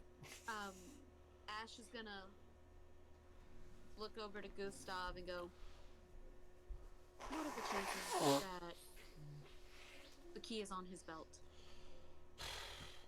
If I was this little shifty guy, I would have it on my person somewhere. It could be the belt, could be his neck, he could have a pouch for it, I don't know, but I would think it's with him. That's what I think. I says, how about I order a big old table of I heard shots? a kid. Me too. Hey, Cap. Get in there. Go get the kitten. Go get the kitten. Kitty alert, kitty alert. Meow. I think I'm gonna go with this filter of love thing. I think I'm gonna turn him into having a drink with me, and then I'm gonna try and have him lead me to his sleeping quarters. Okay, he does have will save, like he can potentially resist it, you know. So like this. But I'm a bunny. All I have to do is put my ears back and look at him like, please.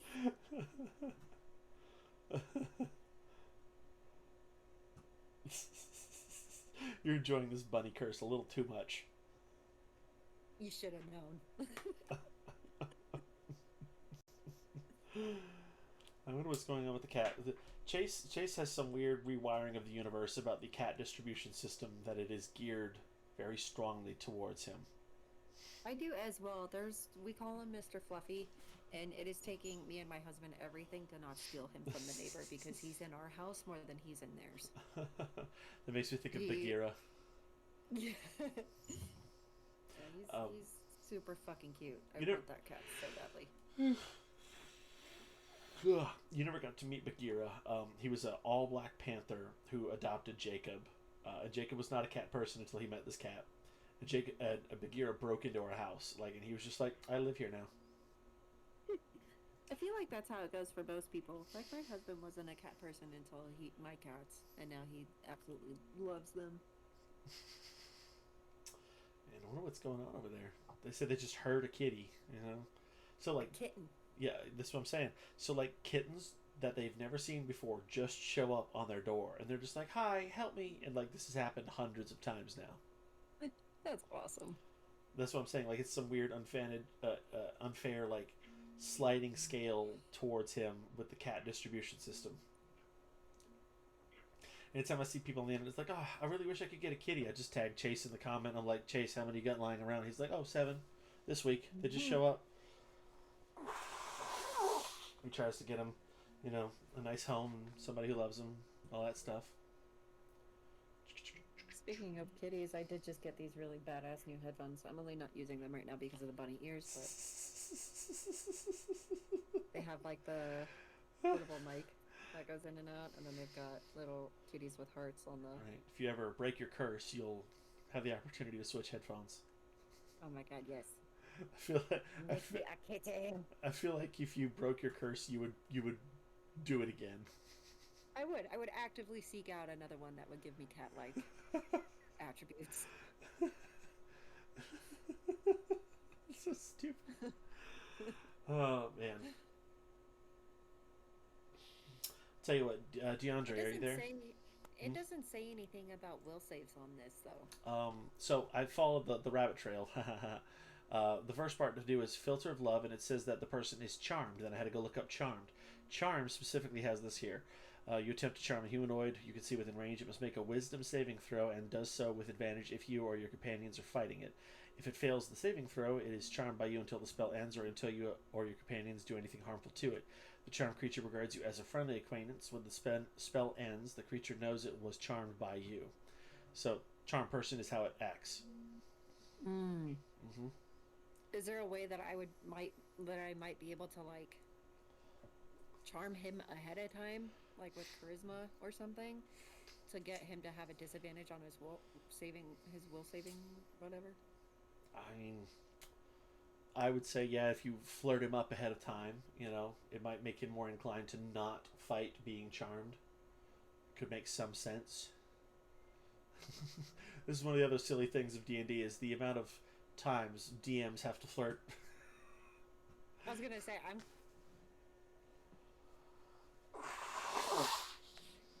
Your screen seems to have frozen there, Chloe. kind of. All right, I'm gonna go up to You Mark need to be where he's lagging at really and sit hard, in front of him. Chloe. Yeah, you were lagging real What? hard there for about 15 seconds. We don't know what you said. Oh, sorry. I said I'm gonna make my way over to the bar and sit in front of him. Okay. Real quick, DeAndre, if you can hear me, let's do a quick little chapter role play, because since we're waiting on Chase and Chris and whatever the fuck's happening, we can have a moment where we deal with your character in their cell. And then we come right back to that, and it'll give us a little time to waste here. So, DeAndre, can you hear me? Yep. Cool. Let's you and me do some stuff for just a second here. Oops, hold on, no.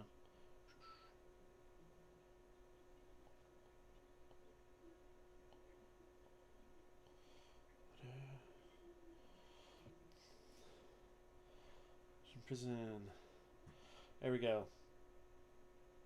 Go over in the corner. Pudgy's also in the corner. And as we open up on the scene here, you can see you next to Pudgy, and the unfortunate Goliath warrior in question that you fought is over there next to a goblin. He got knocked the fuck out, and he's over there just completely humiliated. It's not a good day for a Goliath warrior. It's embarrassing. But you're there, and you can see Pudgy has finished making the mittens, and they do look like they're going to fit your hands. And he finishes the last little knot on it, picks them up, hands it to you. He goes, Here you go. Warm hands.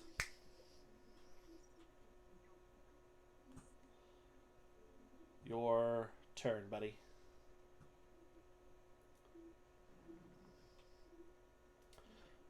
DeAndre, you there?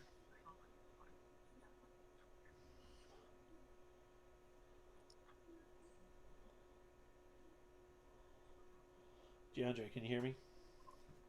Yeah, you cut out for a second. Just to recap that for you, Pudgy is over in the corner. He finishes like the last little cross stitch on his mittens, and he looks at you and he goes, "All done," and he stands up and hands them to you. Now you can have some warm hands at night.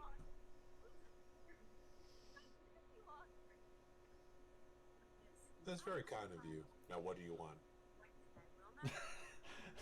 Also, I can't see you. Your camera's off.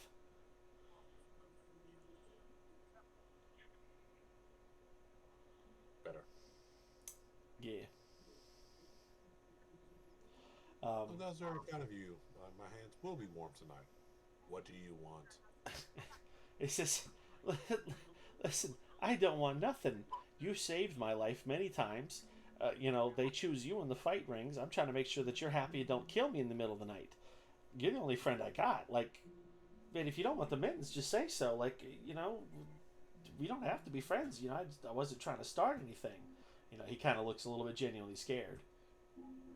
No, you're fine. Sorry. I'm just still irritated at the Neanderthal from earlier. Says, yeah, I heard. God, should have killed him.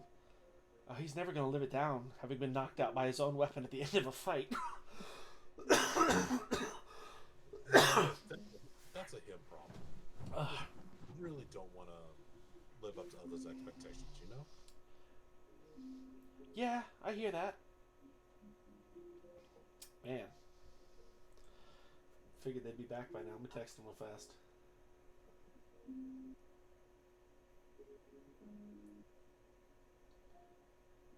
Ooh, my food is on its way. Uh-huh. What'd you get? Pad Thai. Very nice.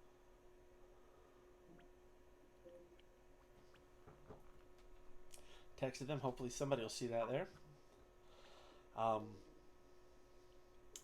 he's like, Pudgy says to you, he's like, hey man, do you want to like talk about something? You know, you normally don't snap at me at night. You know, like, I'm nice to you, you're nice to me. This kind of out of character for you, you know? Something else bothering you besides, you know, our horrible, dismal situation?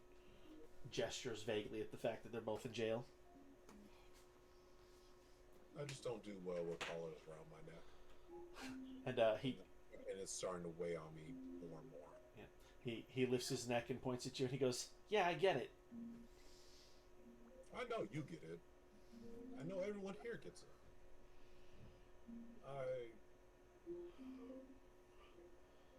When we're in the ring and I decide to kill somebody, it's because I choose to kill them. Having an obligation to kill people, not my thing anymore. Yeah, that makes sense.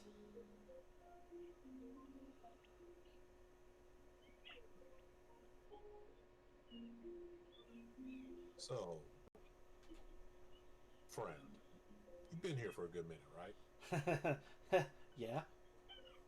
How did you get here? I was out in the forest, picking some berries. I was gonna head back home. And, you know, they assumed because I had, you know, some thieving tools that I was a world-class thief. And yeah, I've picked some pockets. I wouldn't say I'm super great at it, but I do okay. Next thing I know, a net lands over my head, and I wake up in here. I did a couple fights. They didn't go too well. People feel really sad when a little guy gets beat on, so they try not to do much about that. But, you know, some days it's entertaining, and they put the clown makeup on me and have me run around and get chased by the giant, you know, warthog pig. You know how it is. Super fun. And, well, that's just been my life for a while. But, you know, you've seen it a couple times. You know, he's a little mildly sarcastic. Again, nice guy, but, you know, the grind wears on you after being here for 3 years. can only imagine. But give yourself a little more credit. I mean, yeah, they may feel sorry for you, but you still survived. Not like those dumbasses that have been dying. Well, you eventually learn how to play the system. If you can get enough pity going for you, they'll usually keep you from getting killed. It's worked so far, but can't work forever. Well, let's just hope that it continues working until, if nothing else, I find a way out of here. And if I find a way, make sure you find a way too. Well, yeah, you just gotta let me know if you figured out. I'll tell you, you tell me, Of course. Quid pro quo. Just us pals in here. You, me, the other guys, and our old lovely silver necklaces we have here. Don't remind me. Like, yeah, I know. Tieflings, we can see in the dark. Woo. But having the damn thing flash all the time kind of bothers you. I've gotten used to it. It did drive me crazy for a while. First 6 months, hated it. The next 6 months, hated it more. The next year, kind of didn't notice it. Now it kind of like lulls me to sleep when I need to. I think about the flashing and it relaxes me nowadays. That's when I started counting all the bricks in the building. 337 on the west side. But who's counting? You can kind of see the sanity trailing off in his mind a little bit. Clearly the sign of a guy who's been here too long. Hey, focus. Not the bricks. Do not focus on the bricks. I'm kidding. That's obviously not the amount that's there. I do not believe you, but let's agree to not talk about this again. Right. So, what do you think will be on the menu today? I'm betting it's moldy bread, my favorite. I think it's 3-toss soup. That's a good one. It's only been eaten once for us. Partially. Good times. I think one time I found a potato in mine. Or a rock. I don't know. Oh, you lucky bastard. Soft rocks or hard potatoes, hard to come by.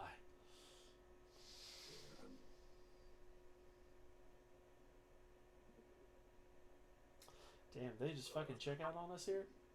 Tara, let me try calling them real fast. Maybe they've left their phone in there or something.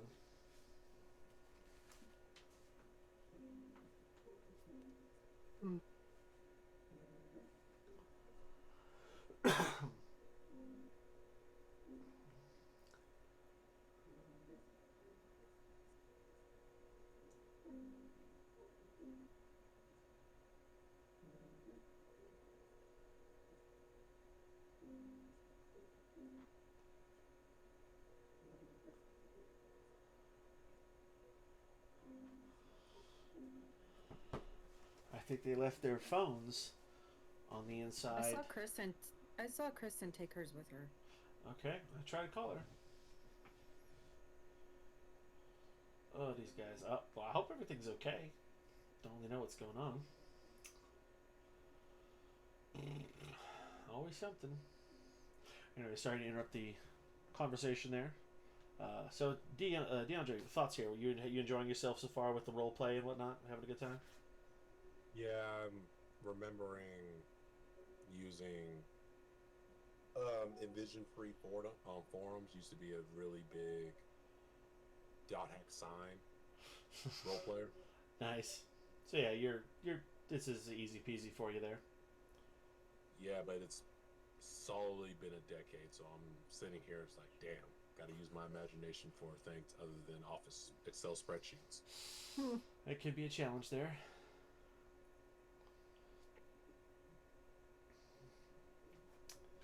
All right. Tell you what, we'll do a quick little scene back here at the bar with Chloe and Gustav. We'll chat for a second there.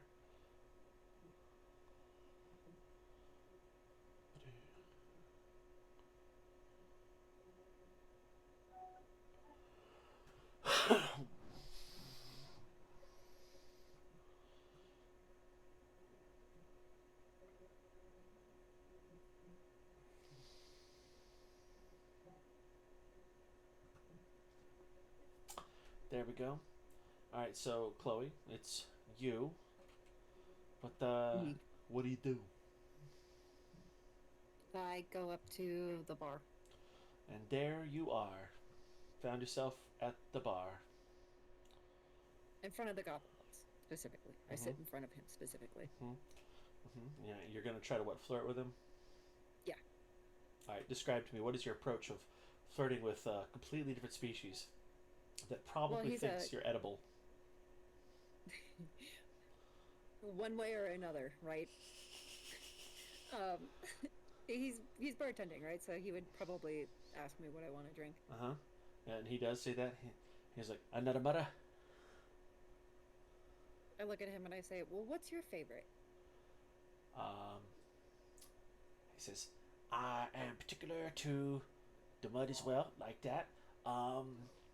Sometimes drink whiskey, rare but good. Drink that too.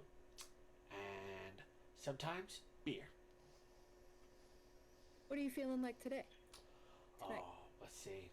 Probably mud drink. I look at him and I flick my ears a little bit and I say, "Well, then how about you and I buy you one too to celebrate what a successful fight you had." I says, oh, well, I feel special. And he pours 2 shots, and he raises one and looks at you. And it hits the ground once and goes for a shot. Bloop.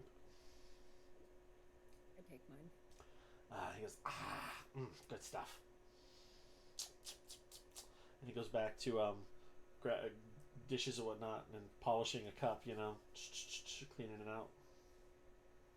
I say, "You look like you're someone important here." He says, oh, me? Yeah. Whole place runs 'cause I say so. I'm the big cheese around here. Feels a little proud of Wow, himself. Got 2 little straps. You go, pulls them up.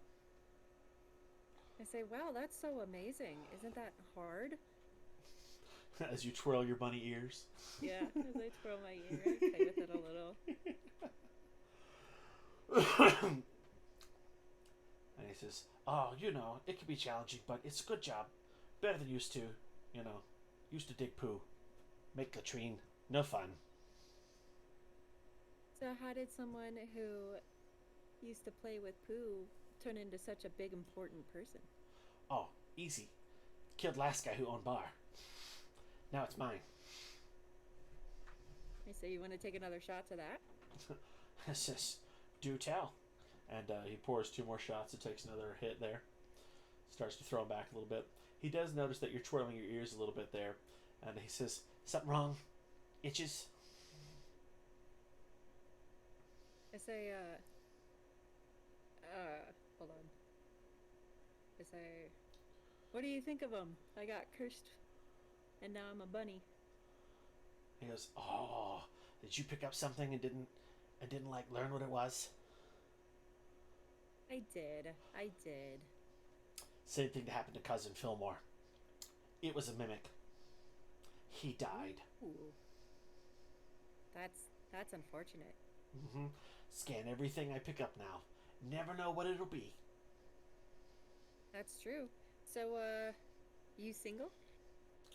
This is, well, guy like me, I'm too busy for a relationship. Got a whole thing to run out here, between the pits and the bar. Keeps me pretty busy. But you do so much work. You don't have anybody to take care of you afterwards? No, too busy for relationships. Working mostly on self, see therapist when can. She just smiles and she looks down at her drink and she starts trying to think of like another angle that she could come at. Okay, at a game, what do goblins like? Like, they like stuff, right? Like, Yeah, shiny things, money. They like to eat weird stuff as well. Like, he's considered literally taking a bite out of you at this point, but he doesn't know how to ask. Okay. It's funny, being a bunny. There was a goblin that I met earlier, and we were curious to know what I would taste like. He stops cleaning his glass, and you can almost hear, like, the record scratch. He's like, well, Did you find out? No, we never got the chance, but I mean, for someone as big as an important person as you are, maybe we could.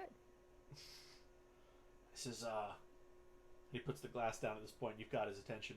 He's like, what would you like cut off to find out? Like, how would you go about doing that? So I was thinking a phalange of some sort, maybe. We could try the ear. And he looks We at could you. try He looks dead in the eye. He goes, "What's a phalange?"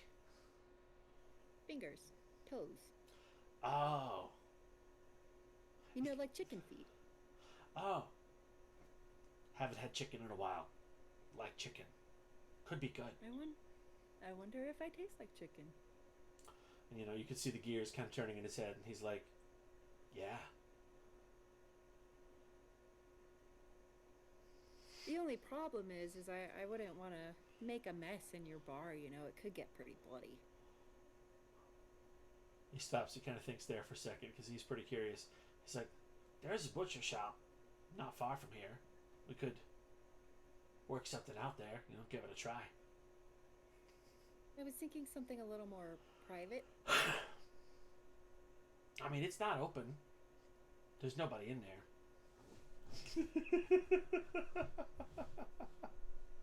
There we go.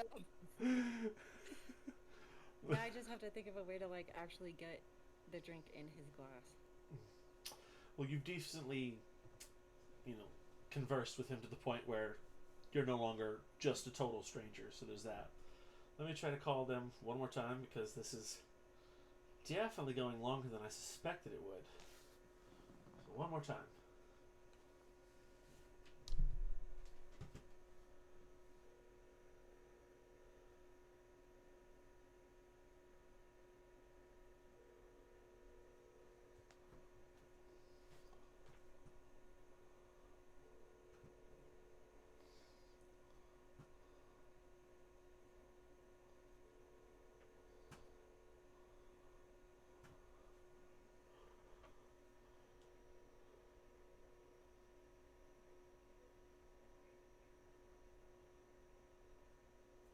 Man, they're just not picking up. Oop, wrong ears. I don't know what's going on with them guys. Anybody hearing anything from them? No. Oh, so I have the misses now. I got hello. Tell you what, Thank you. I got cursed by a ring, so now I'm a bunny. The glowing white ethereal object behind me is my wife, Jessica. Don't blame your lighting for the glowing, though. No, that's your iris all day. man, I thought That's mine too. the beacons of Gondor were lit. They are. And Rohan shall answer her. Gandalf called for aid 10 years ago, and she still stays with me, Somebody has to. thankfully. Please eat my spring roll and be merry. He said with Bitch, love I and will affection. kill you. Oh, he did not say with love and affection. I got violent just then. I felt I was paraphrasing Rush Hour in my head. It's like, don't you ever take a black man spring roll?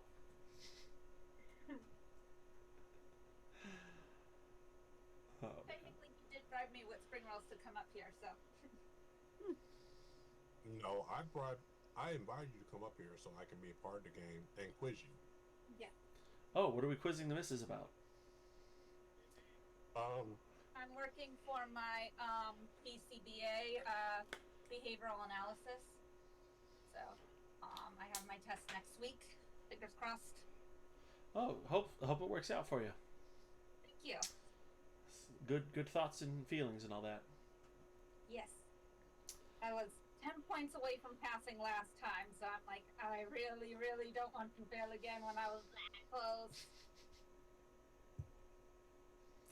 I got you. Well, I'm sure you'll get at this point. Thank you.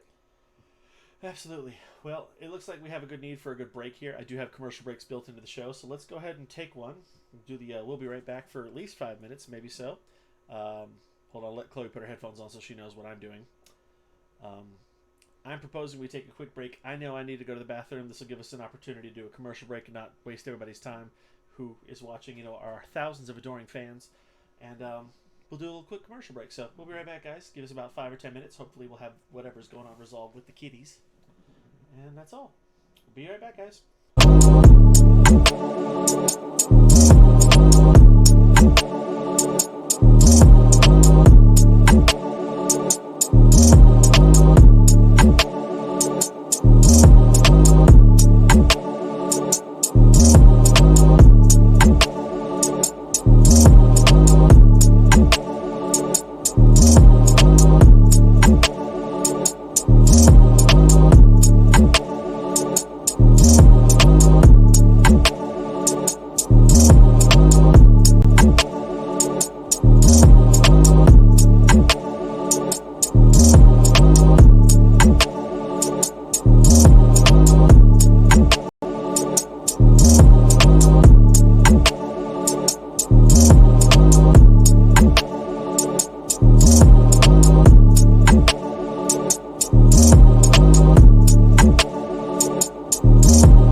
All right.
for you. There's another character that exists, but it's not a. It's a big reveal. We'll get to that in a second. There. Let me think. Who else we got? There's Kid Loki. Kid Loki is also one of the Young Avengers. You've seen him in the show for Loki as well. There's a few others. I'm blanking. Discord share. Boom. Hey guys, we are back. Sorry for that long break. Chase and Kristen had some kind of a cat-based emergency. I do mean that sentence literally. They may not be back with us the rest of the night, so we've come up with our own plan on how to continue the shit going. Chloe may be a one-man secret agent. We'll find out what happens next on Dragon Ball Z. I don't know. Oh, that makes me sad. Oh my god. Alright. So, I'm not saying you necessarily have to try to cut off a finger or whatnot, because you have somewhat successfully charmed him. Perhaps another shot would be helpful at that point. You know? Okay. Yes. So this is my plan. Are you ready? I'm ready. So the last thing he said was, about the butcher shop being closed and no one else will be there. So I say, I think we should do this, but first, I think I'm definitely gonna need another shot. I think you should take one, and I just so happen to have come across a potion that makes food taste the best it's ever tasted. Would you be interested? It says, oh, so like a sauce? Is it like a hot sauce? I love a good hot sauce, or even a sweet sauce. Sauces are good. Kind of, but you put it in your drink first, and all the food that you eat for the next 10 minutes is the best food you've ever had. Oh, that sounds amazing. What's it called? The filter of food. We should sell that here. People would love that. They would. Yeah, it was originally made for people who were starving and, had to eat rocks and sand. So they made it to make food appetizing. So they didn't... I will say that you're having a fantastic lie fest going on here. I feel like you need to roll for deception on this guy. Give me a deception roll. Because it's funny. It's great, but you are lying out your ass. I got an 18, and then I have +3 on deception. So 21. He's never heard of any of the things you're talking about, but you know what? You've been pretty charismatic. He for whatever reason, buys it and says, okay. Just goes for it at this point. And, Take the bot. Sorry, go ahead. What were you going to say? I was going to say, as he takes the shot, or he pours the shots, I take the vial out and pretend to pour some into my drink and then pour it into his. And he looks at you and he slams the cup back down and he goes, cheers! And he pops it back down. And, I feel like, let's just double check that position here. You're directly in front of him, aren't you? Yes. Yeah, we'll go with that. So you are very much the first person he makes eye contact with and whatnot. And you can kind of see almost the heart shapes, pop up in his eyes. The romance.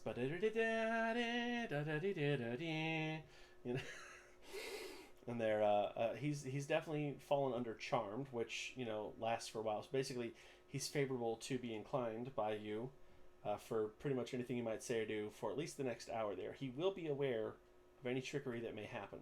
So, it's your move. What happens here? But not while he's charmed, right? Not while he's charmed. No, he wouldn't care. Okay, I say, let's see when I go to a private place. He says, okay. Sure. He looks a little hot and bothered. And he starts to reach out for your hand. Do you take it? I do. All right, and he starts to lead you towards this door here. And he's feeling the passion, and he's thinking he might be getting lucky here at this point. He doesn't know if he should undo his pants or pull out a knife. He's confused at this time.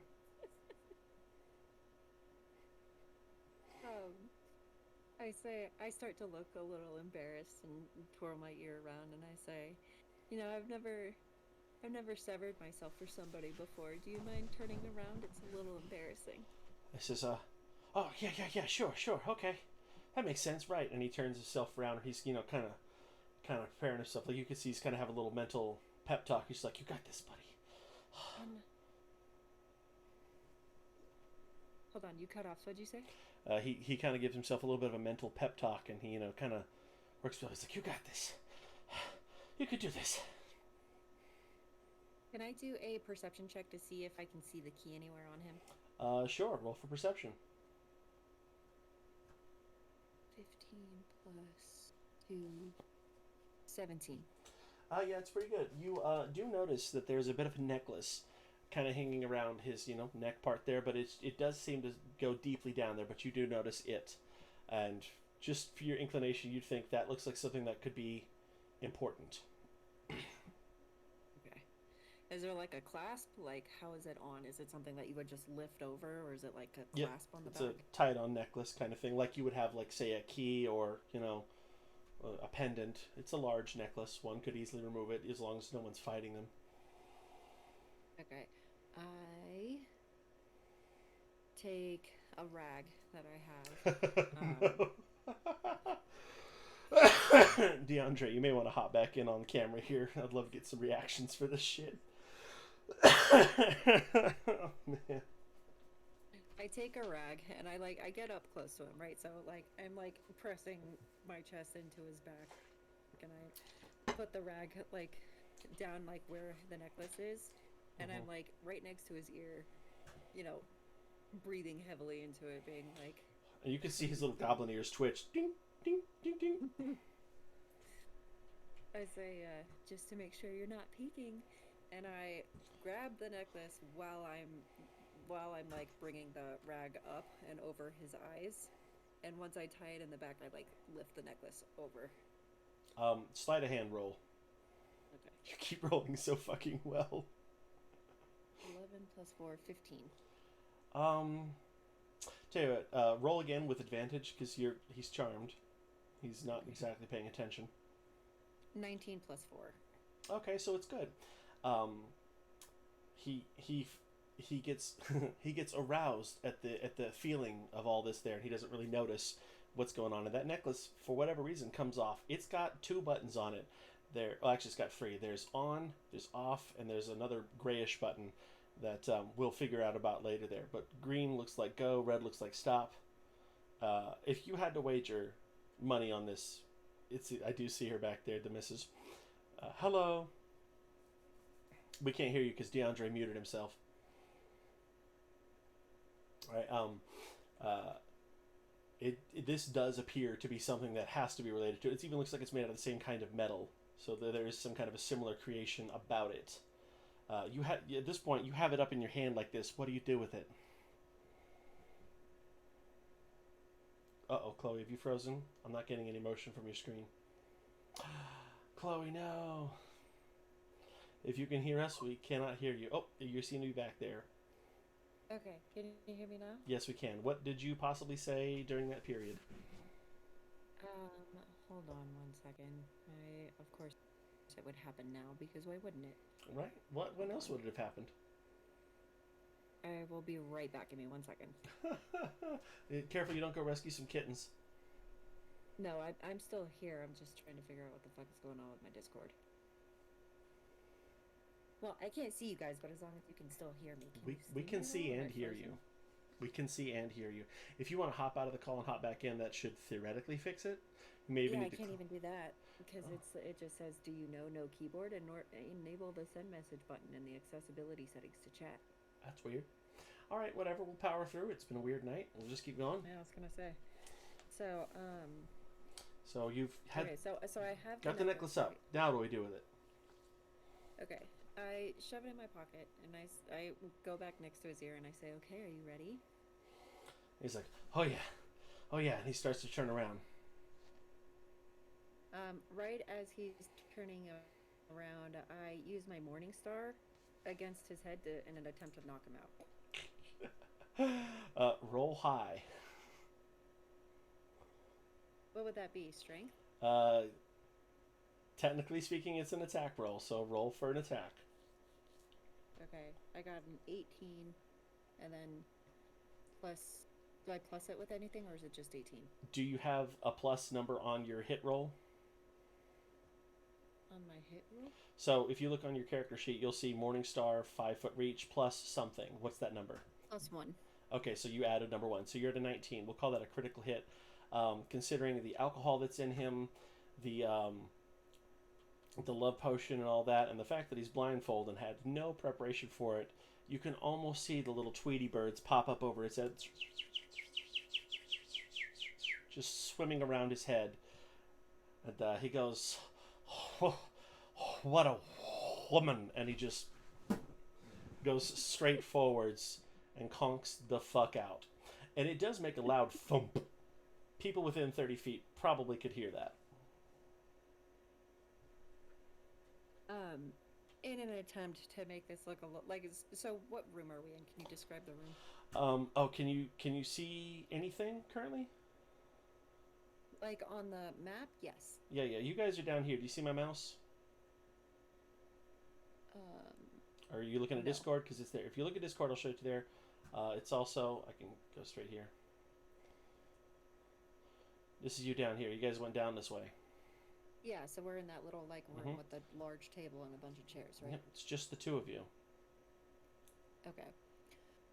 So, I mean, it doesn't look like there's anybody other than our group within 30 feet. Well, there's these guys over here.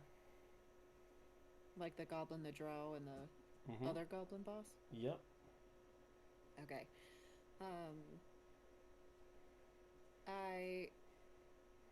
Okay, is that like a fireplace? What is that? Can you... Like right... Yeah, hold on. Hold on, my computer's slowing up on me a little bit too. This thing right here. What is this? Hold on. Oops. Fucking weird. You know what? I won't refresh this page. It's being weird. Hopefully it doesn't kick us out permanently. It's being fucking weird. It's kind of a bench with something stacked on top of it. Oh, damn. Okay, there's no, like, fireplace or anything in there, right? No, you were just gonna burn the body, huh? No, I had a much better idea. Okay. Can we... Okay, so... There's no fireplace down. That would There is this lovely table in front of you. You know, I don't know if you consider that. No, the fireplace would have been like a lot funnier for fans to draw, but I guess I'll make do. I grab a sheet from my backpack and I put it on the table, move the candles in a very like sensual way. I take his pants off and make him like look very disheveled. And then I like make myself look disheveled, and I'm obviously sweating, you know, because of everything that was going on, so I don't need to do anything extra for that. And I come out and I just go, whew. Once you've had Goblin, you can't go back. Give me a second here. My screen is screwing up on me. If you could see the Twitch stream, it's not catching up. Maybe overclocking it. It was for a good reason. What was it? What the fuck you just say? It was for a good reason. I'm not sure. Don't wake up Kylo. What did you just say? I just said, once you've had Goblin, you don't go back. I just fucked a goblin. Huh? No, I didn't actually. I hit him upside the head with a morning star. Oh man. Hold on, let me switch screens. Maybe I can refresh it. Okay. Is there a way to quit Discord without like...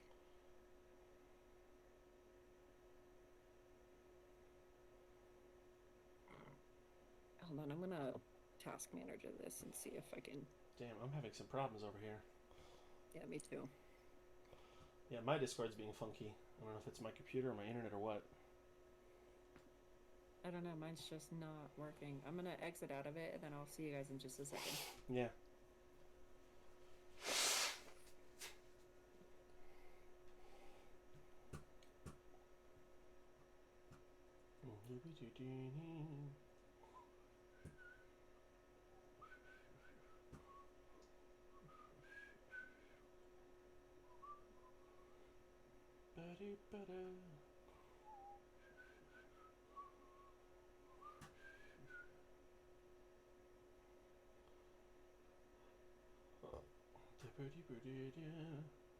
There we go. I think I got mine working as well. Yeah. I think I got it functioning. Yeah. That was weird. Yeah, that was really fucking odd. I think it was just a kind of crash. I took also like popped the screen back in and out, and I think that helped a bit. All right, so hold on, I gotta fuck with that screen.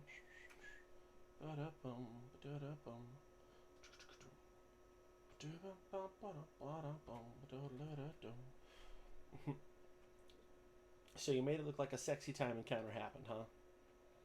Yeah. Okay.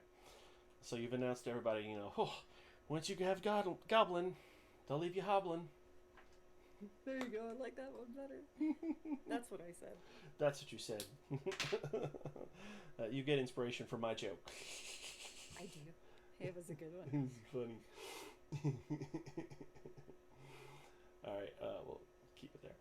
All right, so you've walked back in, and everybody's kind of looking at you like, you know, whoa. And, I flip my ear back and I say, "Hey, Gustav, come here for a second." and he, oops, hold on, wrong button. And he steps on over there, and he's just like, "Kid, did you, you know, you and the, you know." I get real close to him and I say, "Dude, of course not. I just hit him upside the head with a morning star, but look what I got." And I like casually just show a little bit of it out of my pocket. And he, you know, kind of gestures like, you know, boy, the moist weather down here in the caves, you know, it's terrible on my throat. And I just say, "Yeah, you know, it's the humidity will kill you." Right. And Gustav turns back to the rest of the crowd and kind of like signals, like, "Let's go." You know. And so Gustav cowickily starts making his way towards the exit, and everybody else follows poi suit. Thanks for that. Yep.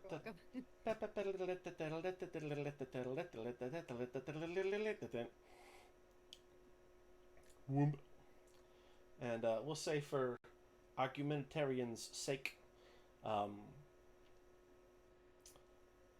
you guys have found the prison, and you know, I'll just add 2 guards because it would make more sense that there'd be guards. I didn't think about that. Goblin. I'll learn a spell eventually. Do phones exist in this? Not in my particular world, no. Okay. There's alarms. You know, people can ring bells, hit gongs. You know, have a horn go boo. You know, if they feel the need to panic about something. So let's say as you are approaching this place from the outside, I didn't really think this part super well through. Oh, hold on, I gotta gear up. I think I have a good idea.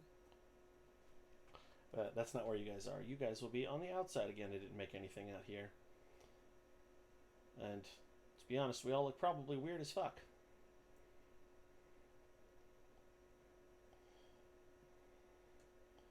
We'll say there's something usable and knowledgeable over here. You know, that is cobblestone-like or whatever on the outside. And you see the 2 goblins there. And they're there. And what do you do? I turn to Gustav and I say, "You got any ideas?" He says, "Yeah, follow my lead." While this is happening, DeAndre, Ashura, you hear these people on the outside of the hall. You know, like, there's clearly somebody talking out in this general area. You're not like an expert, you know, on this kind of thing, but you can tell someone's outside the door. We'll say there's a door here. Again, not super well planned out on my part. My bad. But yeah, there's no door in this area at all. Interesting. Somebody didn't think that all the way through when they made this. Anyway, so Gustav steps forward there, and he says, "Excuse me, gentlemen. Is one of yous itchy and or scratchy?" And they reply, you know, they both reply back there. Oh, we've got somebody saying hello in our chat. Hello. Hey, yo, thank you for joining us. Welcome to the chat. Hello.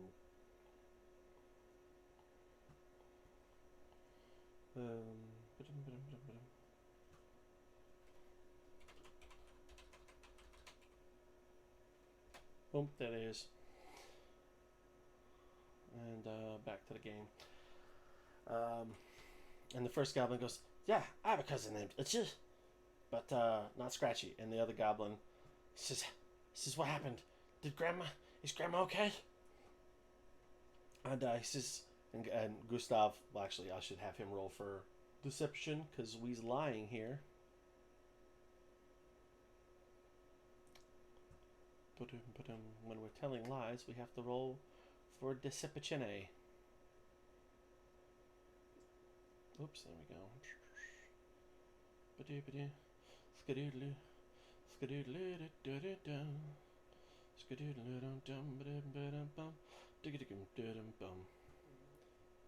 alright, deception. He rolls. He gets a ooh. He got a 17. Oh, I forgot he's really good at lying. He gets a 17 and whatnot. And he tells him, he says, "Yeah, they sent a message. They said you guys need to go look onto your families right now. Something's happened, but they're sending another guard shift. But I'll watch it for like 5 minutes till I get here."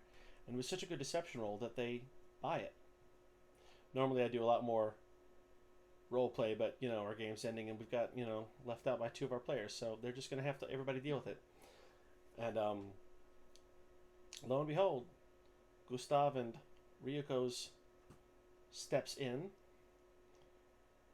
and Siva, Manny, Ashbane all step in, and they look around what is very clearly a series of jail cells, and they look at him, and Gustav steps up and leads into the door there, and he says to you, he's like, "Hello, new friend." DeAndre, that's for you. He's talking to you directly now. "You're talking to the party finally." Oh, you're muted. You're muted, buddy. Hello? And he says, "Don't let our surprising demeanor, ruin your day. But I heard from a guy who knows a guy who knows a guy that you may know a way to a certain pudgy dragon. For the record, you do. You do know the way." He says, "We is looking for a way to dismantle his operation, as it was to be said.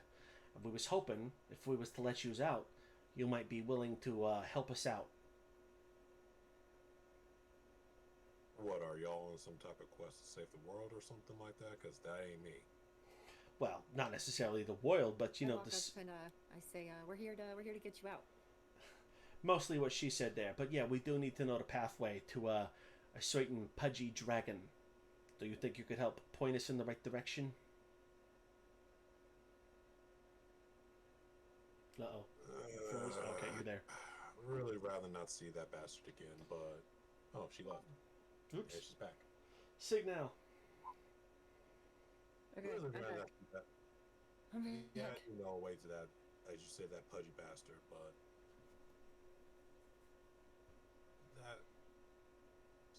That's probably as easy as you might be thinking. No, nothing ever is. But well, the short answer is if we don't stop him, he's going to kill the entire city, which you may not be aware of, and anything else he can get his hands on. You know how dangerous he is. Yeah, he's pretty greedy. And doesn't... He's really temperamental. Did you ever think about that? Dragons are just really temperamental. Let's just say I've got an ace in the hole about that. We just got to know where he is to take care of him. And he reaches his hand out and he says, "Do we got a deal?" I cough. Fine, just get me out of this damn cage. You got it. Get this, or no, before you get me out of this cage, take this thing off my neck and take it off Pudgy back here. I'm pretty sure if he counts any more bricks, he will literally turn into a fucking brick. You can hear quietly in the background. He goes 5,976, 5,979. Dear God, take the collar off his neck. Take the collar off his I neck. actually take a step back with the necklace. Okay, you have the necklace with the buttons.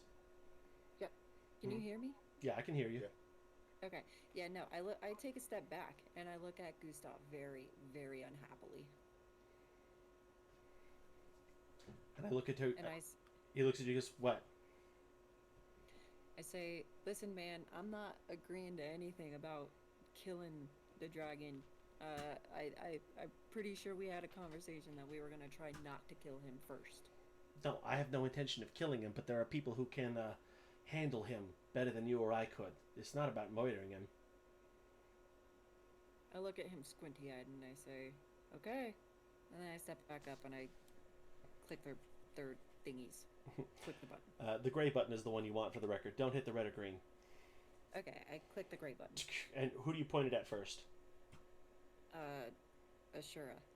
Okay, and his light turns off and his little collar goes pops right open. And for the first time in 3 weeks, you feel the lack of pressure on your neck.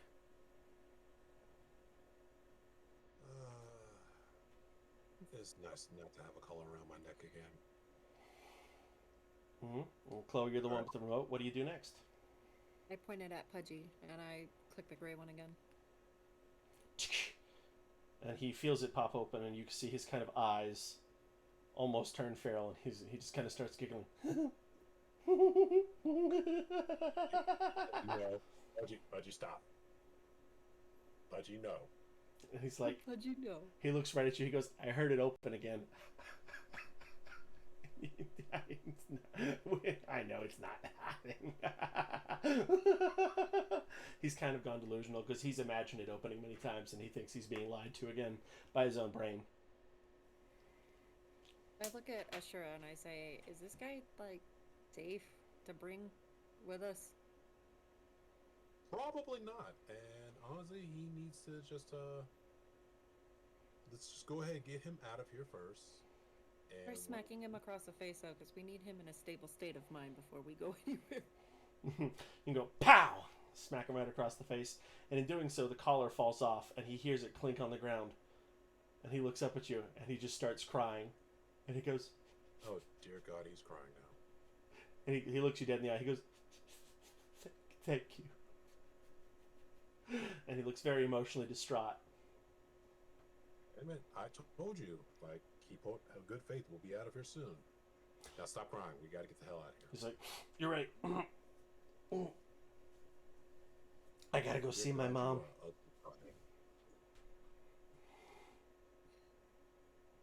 My friend, you are a very ugly crier. Now let's go.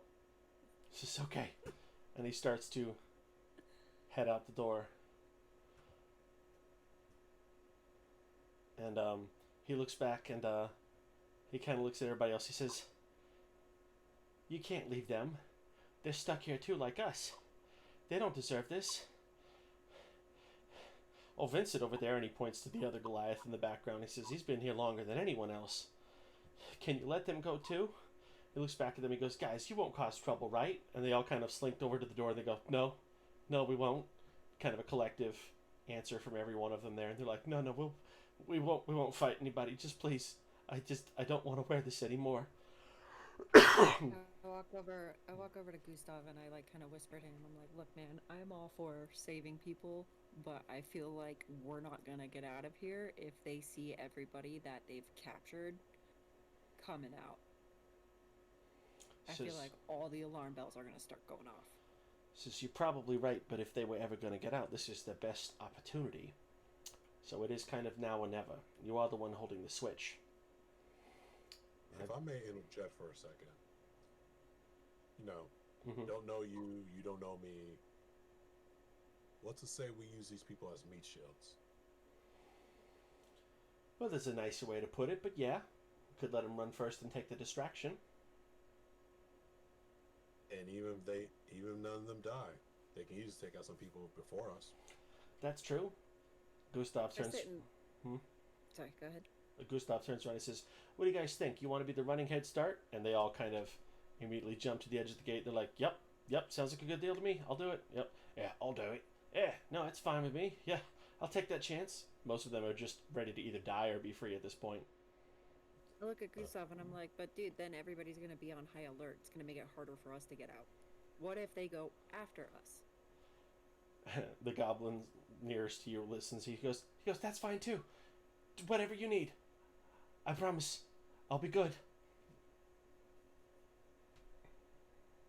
I sit there and I say, I turn to Ashura and I say, which of all of these people besides Pudgy would you say is the most honest?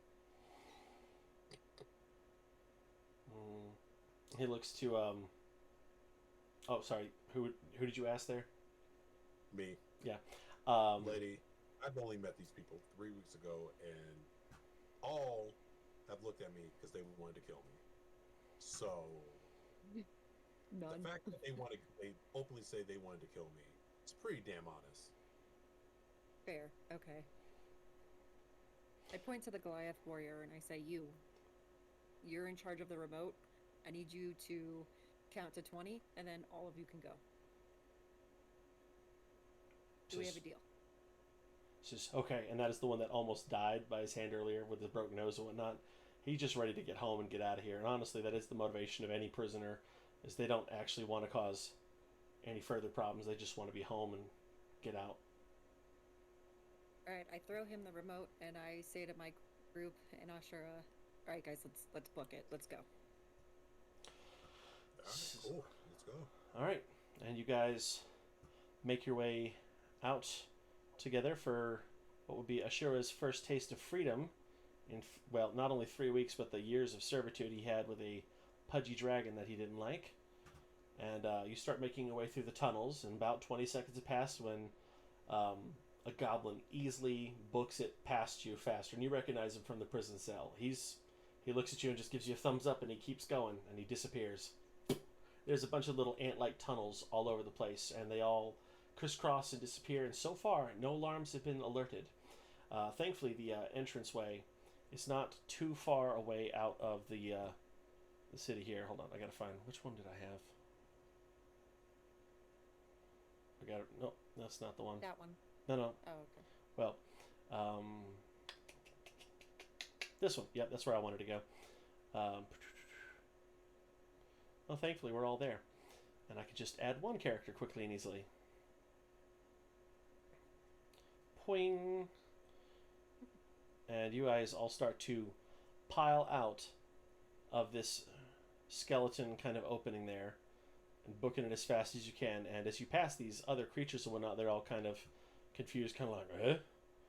You know, like they don't know if like something's on fire or if there's a bigger mob coming up behind you. But you guys have booked it pretty clearly to disappear at this point. You're very much out. There's no collars on anybody at this point. And at this point, now that you've exited the little goblin city, you do hear kind of a horn blasting in the distance there. You know, ooh, ooh, ooh. This very much seems like it is an alarm. And with that, Ashura, Lean God, gets his first taste of freedom in a very, very long time. And with that, Successful! we will close up our game for the 2 players we have, and hopefully all kitties will be safe and sound the next time we get to play, guys. What did you think of your first game of D&D there, buddy? I need the childlike innocence of my 2-year-old to bestow upon me imagination again. Well, D&D's good for imagination. Let's see.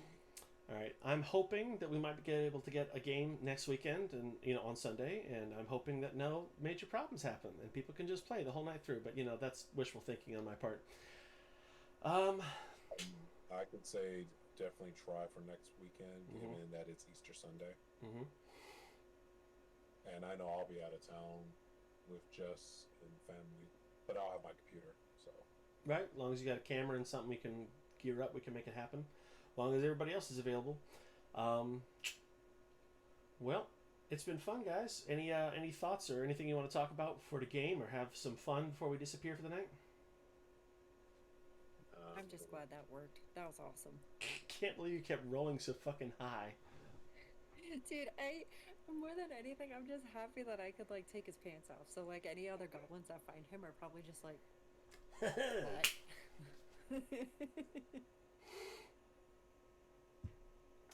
So you might say you did it like rabbits. I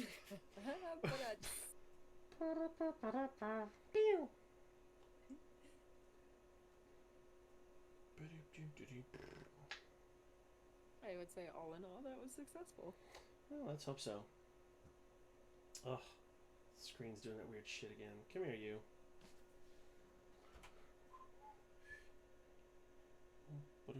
There it is. All right, guys. Hopefully, we'll have the opportunity to meet next week. We'll have some fun. Ashura God has gotten to join the game, officially speaking, and I'm hoping we get to have lots of fun. And, you know, just a good time all around for everybody. It's been silly. It's been fun. And really, that's all for the night, guys. And we will sign ourselves off. Until next time, folks. Thank you for watching. Sorry for the long break we had in between there, but, you know, stuff happened. That's just part of life. Take care. Bye bye. Bye.